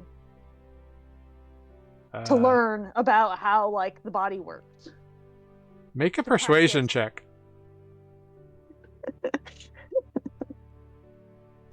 That's an 8. Yeah, sure. If it dies and I don't forget, I'll let you know. Cool, thank you. Yeah, if you as a cook, I mean, most of what you're encountering is dead, and you're cooking it. But in general, Well, yeah, but like I wouldn't cut open something that died out of possible poisoning. Sure. Exactly. That. So yeah, that's probably the only instance where that would come into play. Okay, thanks. Bye. Bye. And you head on out. I don't think that went very well. He seemed a little like, like, why this rat dead? What? Okay. But it's fine. Renata, you get invited to this poker game. Let's get to it. Yeah, so Gamble is there. There's also 4 other people there when you sit down, and they're just in the mess hall. Gordon's off with Lagerfeld, so it's they might be in bed. Who knows? But the night crew is like on shift right now, so it's the day shift that's playing this poker game or this card game. So he goes around and introduces Ferry, who's a male halfling. He tends to spend most of the time up in the crow's nest. He's like their lookout. He goes over to a male human with a long kind of braided ponytail. This here is Ponytail Jake. There's a human woman that he introduces as Zari. And there's a elven descended male there named Aiden. And then there's that very tall Vastfin is there, whose name is Crisp. I'm sorry, what is he? You said Vaspin? Vastfin. Yeah, so he's giant descended. Crisp. Yeah, Crisp. Crisp. Krisp. Crisp. Crisp with a K, of course. Yep. Spelled the right way. But yeah, so they're there. They're having a good time. And they invite you to play. Go ahead. Roll. Do you have proficiency with playing cards or anything? Let's see. That would be under. It would be under your proficiencies. Right? Yeah, it would be under your proficiencies on your character sheet. Then no, just various instruments, but no, Okay. No card games or chess or anything like that. Okay, cool. Not a problem. Great. So go ahead, just roll a dexterity check, if you'd be so kind. Just to see how well I can shuffle the cards. Yeah. Dexterity check. Hey, All right, nice. 30, 20. Yeah, you do real well. Great. Picked up a few things, a few tricks from Lunine. How did you get that? What's your dexterity?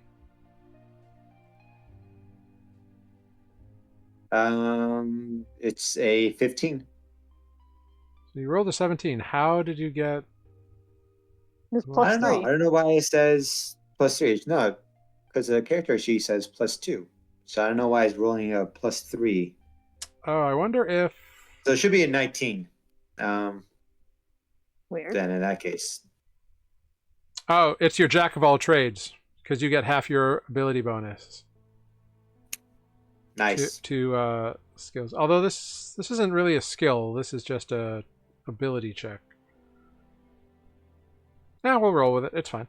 I'll look into it more later. I think it's Okay. fine. Because it makes sense that it would. It makes sense that this would apply. So yeah, you do really well in the first few hands. You're not playing the crew does not have lots of money, so you're playing for copper pieces. Okay. So it's pretty negligible as far as your wealth goes, because you have multiple gold to your name. It's like penny ante kind of stuff.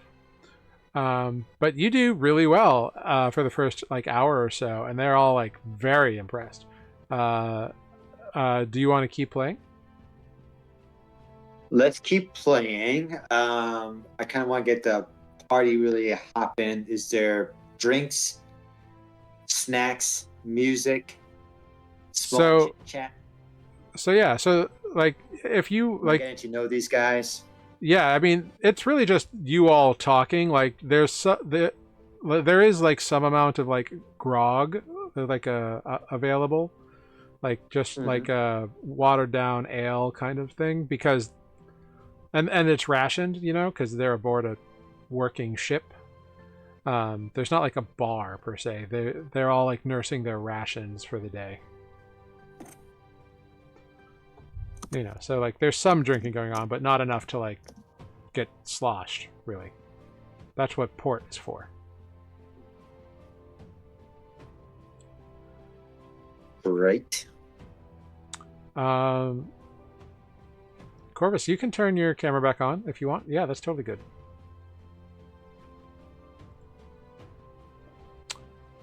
Cool. So yeah, you're having this good time. If you want to have a chat with anybody, you go for it. They're all happy to chat. They're all trading jokes back and forth. It's very lively. Great. No, and I will. I'll make some small talk about what they've seen, where they've been. They miss anyone at home, on land. Yeah. Gamble. It's just just everyone in general. Yeah. Yeah. Gamble, he's been on the crew for about a year or so. he's had they've mostly stayed kind of northeast. He's been to Shorebank once, about a year ago for their last trip there. He doesn't, because of the lifestyle he lives, he doesn't really put much stock in like relationships, with anybody, because he's not around very long. Conversely, Ponytail Jake does have a wife back in Laurentian, and he's been on the crew for a number of years, actually.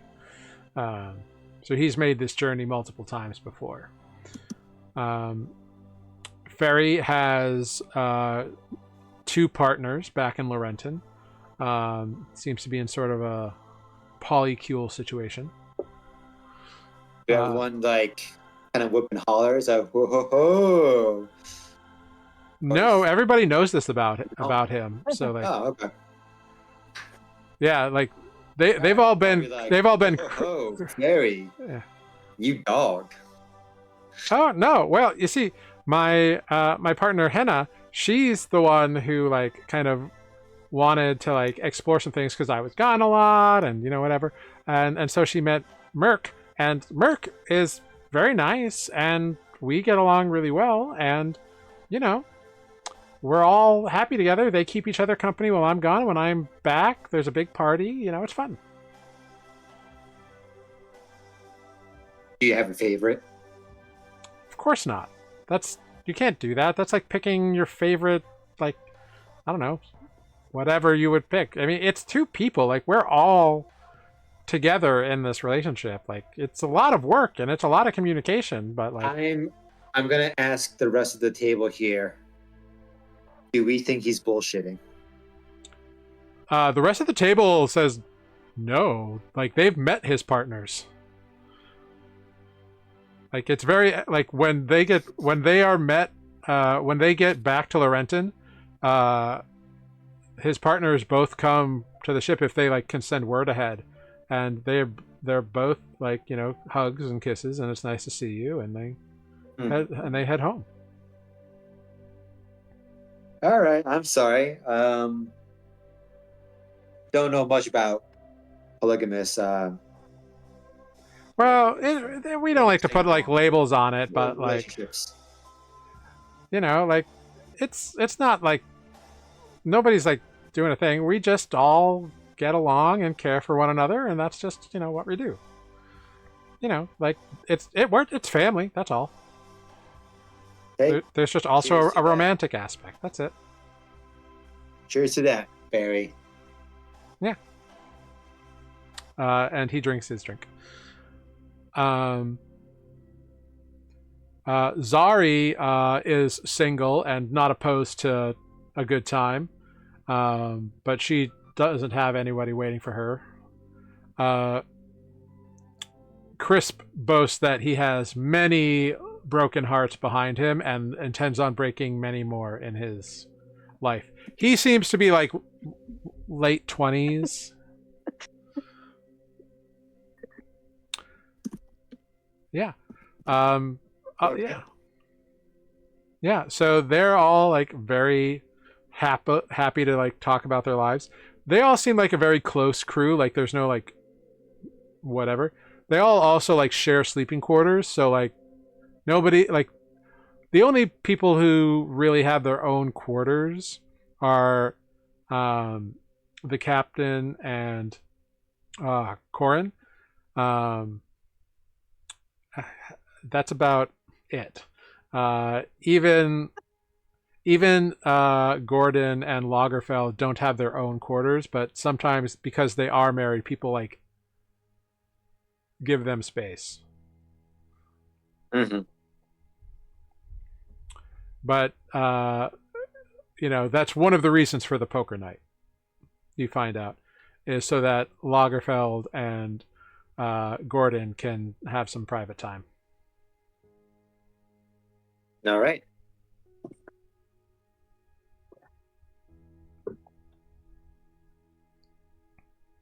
Yeah. So Selenar, since you bring up this fruit that's in your bag, it is totally rotted to mush by this point. From that floating island, it's just regular fruit. That's the thing about fruit. I would have thrown it out the moment it started like leaking juice. Yeah, that's totally over fine. My various books and things, so that stuff's gone. Yeah, it's long gone. Sorry, Corvus. Yeah. I didn't want the fruit. Are you saying sorry to me? Yeah. Oh no, thank you. I'm trying to quit. It's all good. Are we in the middle of the ocean yet, Jared? Sorry. Yeah, around like, Renata's like having this card game, the captain comes and finds you and lets you know that, well, Mr. Corvus, we're pretty much far out from everywhere. We're, about 2 weeks from Cliffside in the middle of nowhere. No pursuit, no troubles, fair weather and fair seas. So if there's something you wanted to know about being in the middle of nowhere, this is it. Thank you, Captain. Was Clovis playing the poker game or observing or just nearby? Do you want to be? The captain isn't, Oh, so he comes and finds you. Oh, man, I would have played. Yeah. Okay, then yeah, you could have been part of it, or like you can enter after this first hour or so. Okay, I mostly asked though because if I were playing, when I finish the hand, I will go up to the top deck. Sure. Yeah. Yeah, you can do that. Basically, what I'm going to do, under the guise of meditating in the peaceful tranquility that is the middle of nowhere in the ocean, I'm going to take that haunted bell out of my bag and I'm going to toss it into the dark waters. Cool. You take the bell out and you go to toss it. Make a wisdom saving throw for me.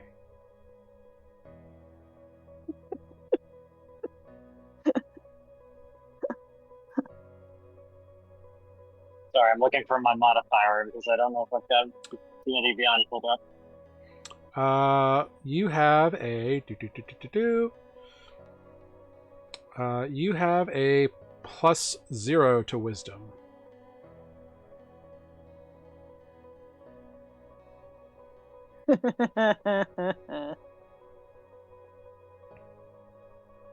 So you can just roll a straight d20.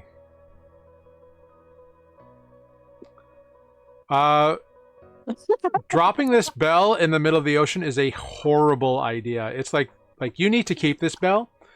You get the sense that if you get rid of this bell, it's just going to entrap some like crazy creature, or someone might find it, like a underwater dweller or something, and then it's just going to cause problems. So it's a better idea to keep it for a while. Got all that on a 1? I almost feel like that's the reverse psychology is happening right now. You need to get rid of it, but throwing it in the ocean is not the answer. Okay, well, like, it doesn't change your determination to get rid of it. It's just this litany of like bad possibilities that if you just throw it out here, just comes to your mind, and the responsibility of that, like, says like, no, you don't want to get rid of this right now. Fair enough. All right, back in the pocket it goes. I may or may not reach. Oh, I'll go back down and see the poker game then. Yeah. Do you want to join the poker game? Cool. All right. So Corvus comes in. Ponytail Jake begs out, so you can take his spot. And again, it's playing for copper, so there's not a lot. Both of you feel free to make dexterity checks, or if you are proficient, you can do like a sleight of hand check if you're proficient in playing cards. Which I believe Corvus is, so you get a +7 to your roll, Corvus. Okay, copy that. I'll just I'll do a d20 +7. Yeah. I see what's happening with my dexterity It's giving me a +1 because I have the entertainer. It says here entertainer ability score improvement. So that's where the extra +1 is coming from. Well, that made your that increased your dexterity. My base dexterity score was a 14. Yeah, so now it's a 15, but that's still a +2. 14, 15, 16. No. I had to like show you the screenshot. What it's showing me. Weird. Okay, never mind. Yeah, because I'm looking at your sheet right now, and you have a base score of 14. You get a +1 bonus from your entertainer ability score improvement, which makes you a 15. So your modifier is a +2. Yeah. No, the additional +1 is because of your Jack of all trades feature, which adds half your proficiency bonus to any skill rolls you make that you're not proficient in. Okay. So that's what it's doing. Gotcha. All right. Yeah, no worries. Anyways, the dirty 20. Great. So you both do really well. Come on. There we go. So Corvus, you end up losing money over the next bit of time, but Renata, you are still having a hot night. So you pull in I love some winnings. Yeah, Corvus. These players are just little more. You both do really well, except for Corvus, who doesn't do very well at all. No, you don't make any money, but you don't lose any money either. You're like, okay. Copy. You win some, you lose some. Yeah. Yeah, I Cool. wish I could figure out how to roll things for real, but Yeah, don't worry about it.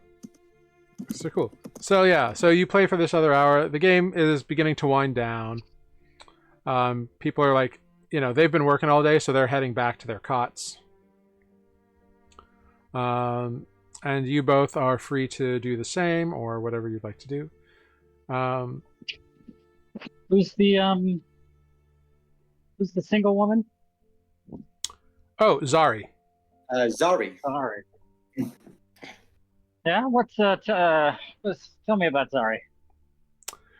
She's a human woman. She's got like long kind of brown hair, kind of wavy, curly at the ends.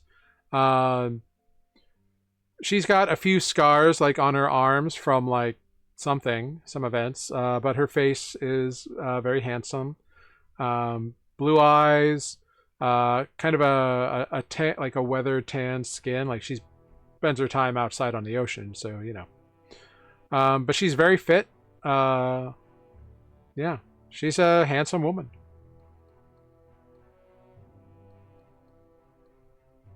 You're muted, Matt. Oh, I'll say this many weeks on the ship, Corvus would have felt comfortable, being masked through most of it. I think he just came onto the boat that way, probably, and then, there's no need to hide his identity among the crew anymore. So I'd have been unmasked at the game, is what I'm saying. Would there have been any chance to, try to catch her eye? See if there's any sort of, subtle, Yeah, cheeky definitely. smile I can give her if she looks at me? Yeah, you can go ahead. You can make either persuasion or performance check. However you view this would be. Do you think it would be more of like performance or persuasion?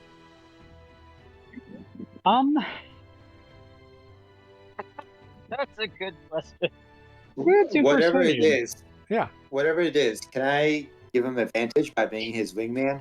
Absolutely. Right. Okay. I mean, well, I guess I wouldn't have time to talk to Renata about this. This doesn't have to go down tonight. This could just be the groundwork. But here we go. Yeah. I think I have to roll twice. Persuasion.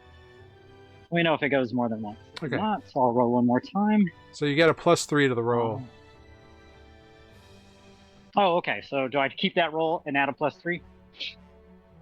Yeah, when you roll, it'll so you just roll a d20, you add 3, because that's your persuasion bonus. Persuasion should be +5, and in D&D Beyond. Oh, you're right. You're right. It is. Sorry, you're right. It is a +5. Performance would have been +3. I rolled a 16. If I'm rolling at advantage, I'll roll one more time. Great. Yeah. I rolled a natural 20 for a 25 total. Wild. All right, my boy, gonna get some. Why don't I see the game log? Oh, there it is. Yeah.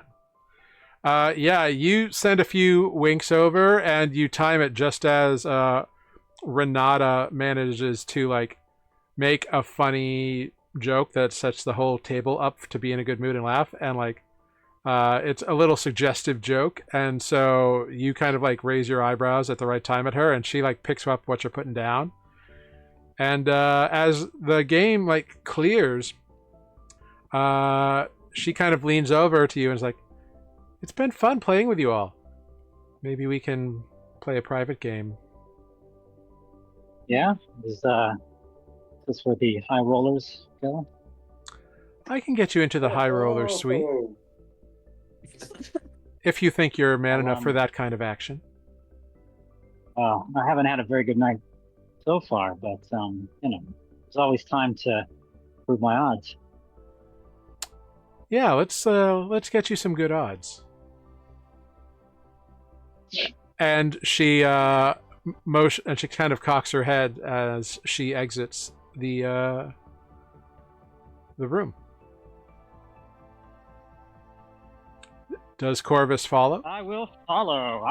Corvus does follow. All right, Yeah, you follow. Any slight hesitation, I push him.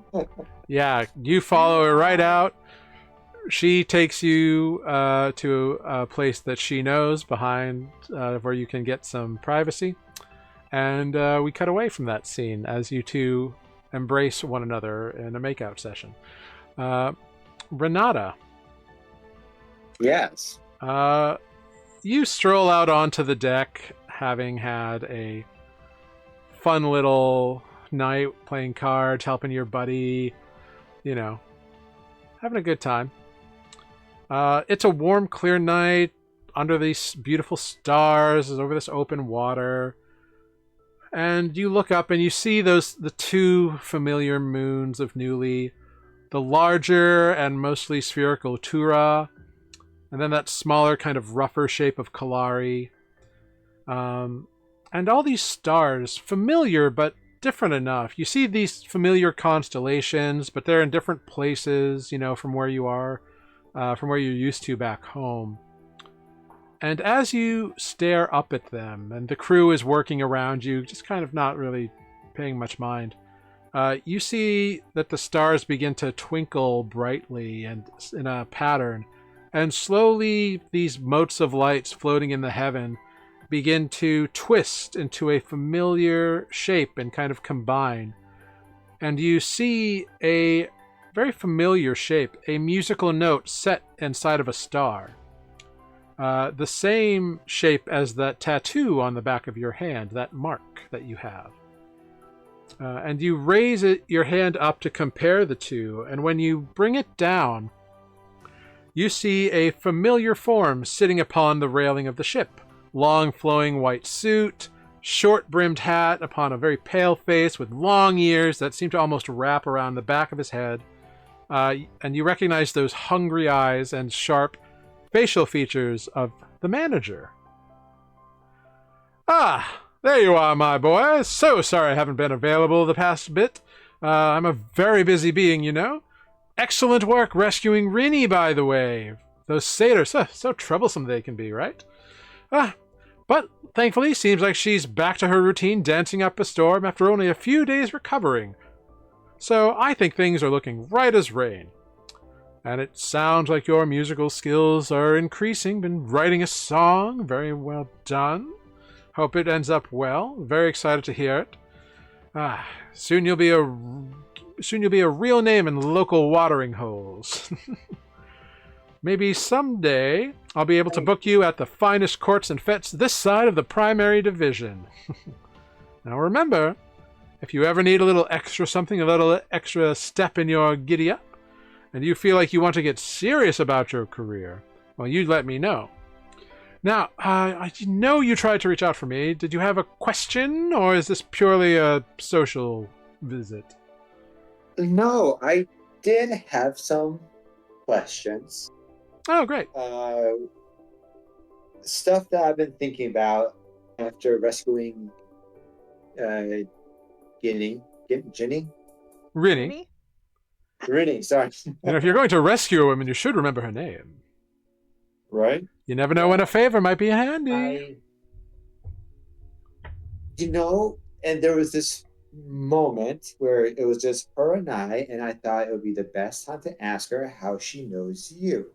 Mm-hmm. Except when I mentioned you, she didn't know who you are. Oh, no. Does she know you?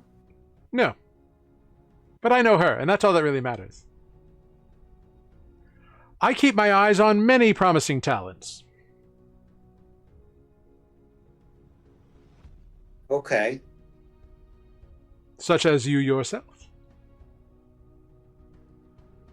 Oh, yeah. Okay. No, and she is a fantastic dancer.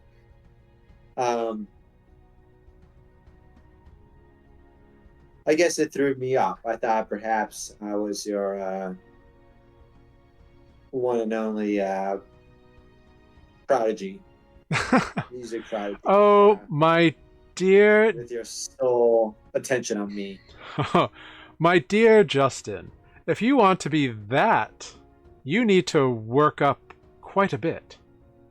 You're good. Don't get me wrong, boy. You've got many, many skills, and you're getting better every day. But if you really want to focus my attention, well, you've got to work harder, boy. You've got to put more emphasis into your career, not just your talents, but your career. They're different. Now, not everyone who has my interest earns a meeting with me, so you're already above the curve. But if you want to get serious, if you want to have me as an exclusive manager, which quite frankly you couldn't afford, but we'll just say that you are one of my favorites. I'm a very busy being.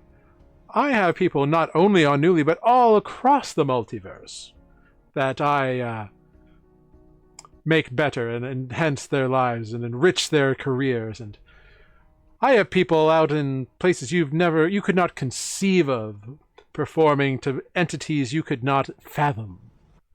All thanks to my guidance. Now, when you want to get serious, you know what to do. Absolutely. And I don't mean to ruffle any feathers, so I hope you don't mind that I ask that one. Not at all, my boy. How are you going to get an answer if you don't ask a question? But if I may make a note here in our business transactions, if you can just refer to me as Renata and not my real name.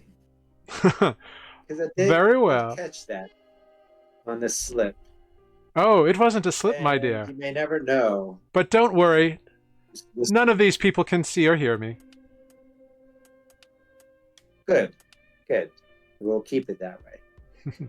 And as you look around, like, the crew are not reacting to this appearance of this strange entity that has appeared, like, at all. And you realize that they're all moving... Yeah, the crew's around, like, because there's a night crew. Like, Gotcha. there's one not... Do they see me? I'm sorry. Do they see me talking to myself, or I'm getting there. is it just? I'm sorry. Yeah. Get there faster. Stop interrupting me, and I will. There's a crew person, one of the goblins, maybe like 4 feet away from you, like tying something onto the end of a line on the deck, paying no attention to you. And as you are looking to be like, oh shit, there's people around, you see that the goblin is moving very, very slowly, like almost imperceptibly slow, as though like like he couldn't possibly process what he's doing, and like you look around, the ship is moving slow. Everything's around you has slowed in this moment, and this goblin, who you know to be named Berg, is just very slowly tying a knot. So you don't know what's going on, but the manager is very confident in your privacy. Besides, I don't like people who I'm not interested in knowing what I'm about. So, as long as it's you and me, we can speak freely, just as friends should do for each other. Is that what we are, friends? Of course. That was just more of a business transaction. So. Well, just because we're in an agreement and some business together doesn't mean we can't also be friends. Not everything needs to be transactional, my dear boy. Most things are, but not everything. True. How are you coming along on that list, by the way? Well, as you know, I have that one name crossed off. Very happy about that. Safe, and she's safe and continues to dance at Cliffside. Mm-hmm. And that's it. I'm just sort of waiting for the list tingle to go off. Ah, of course. Right. Yes, see, this is part of your, how shall we say, part of your dues that you're paying for your career.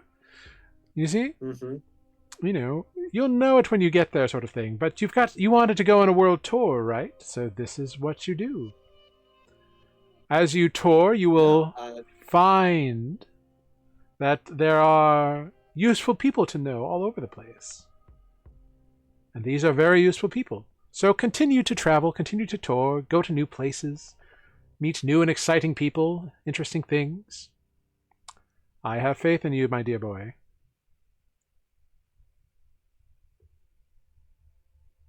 Yeah, me too. Good. You should have faith in yourself. You're a very talented individual. I got things brewing. Excellent. I can't wait to hear for it. myself. As well you should. I'm very proud to know and work with you.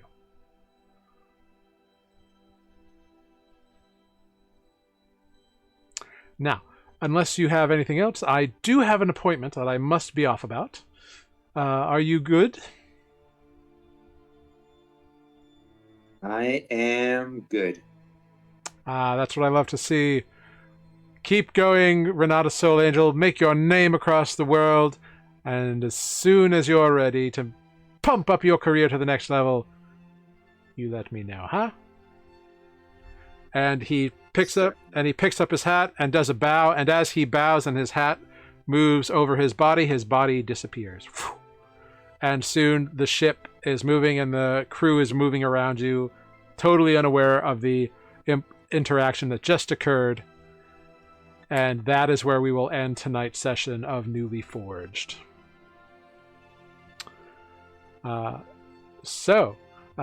Thank you all for coming. I hope you all had a fun experience this evening, being aboard ship.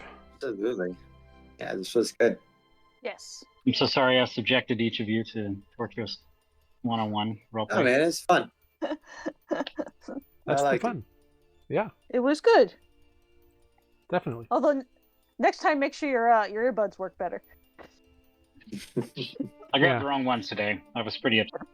The only torturous part of it was the. I'm sorry. What did you say? Yeah. Well, thank you so much, everybody. Glad you had a good time. And thank you so much for those who joined us this evening. Thank you, Taco San Mashu, and thank you, Maddie Cakes, for popping in. Everybody who gave us a visit this evening, everybody who lurked, thank you so much. We hope you had fun. We're going to go around, say our goodbyes here, and I'll figure out who we're going to raid this evening. Let's start at the top, let's start at the bottom of the world here on the Circader maps. We'll start in Australia with Selenar. Hello, I have been Jeff playing Selenar, and I will be back next week in the cold, frozen Northeast. Are you going to cease to be Jeff at that point, or? It will remain to be seen. He see. he comes back Jefe. Yeah. Wonderful. Thank you so much. Next up, we got Renata. Thank you for watching. I'm Mike, Renata, and catch us next week. Good night. Wonderful. And then we've got Corvus. Sorry for the technical difficulties tonight and the multiple venue changes. I guess that's sort of my MO now. But yeah, thanks so much for watching. And I'm Matt. I have been playing Corvus. And yeah, next week I'll be in another location. Well, that'd be fun. Ooh, Wonderful. Very cool. where in the world is Corvus this week? Yeah, it'll be a wonderful time.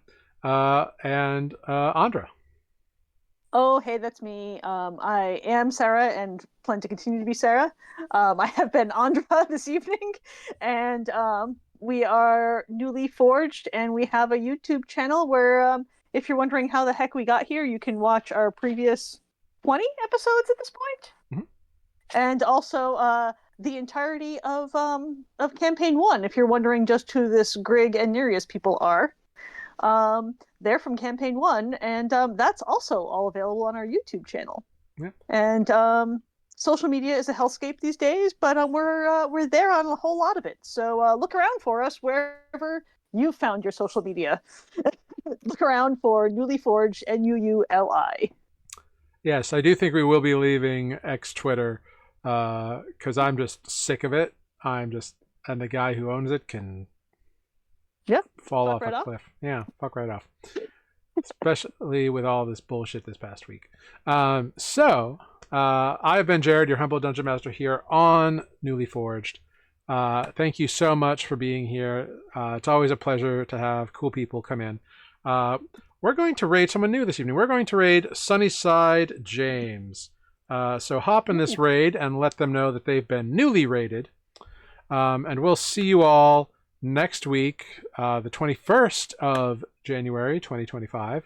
Wild that we're here, and it'll be a day. So thank you all so much for being here.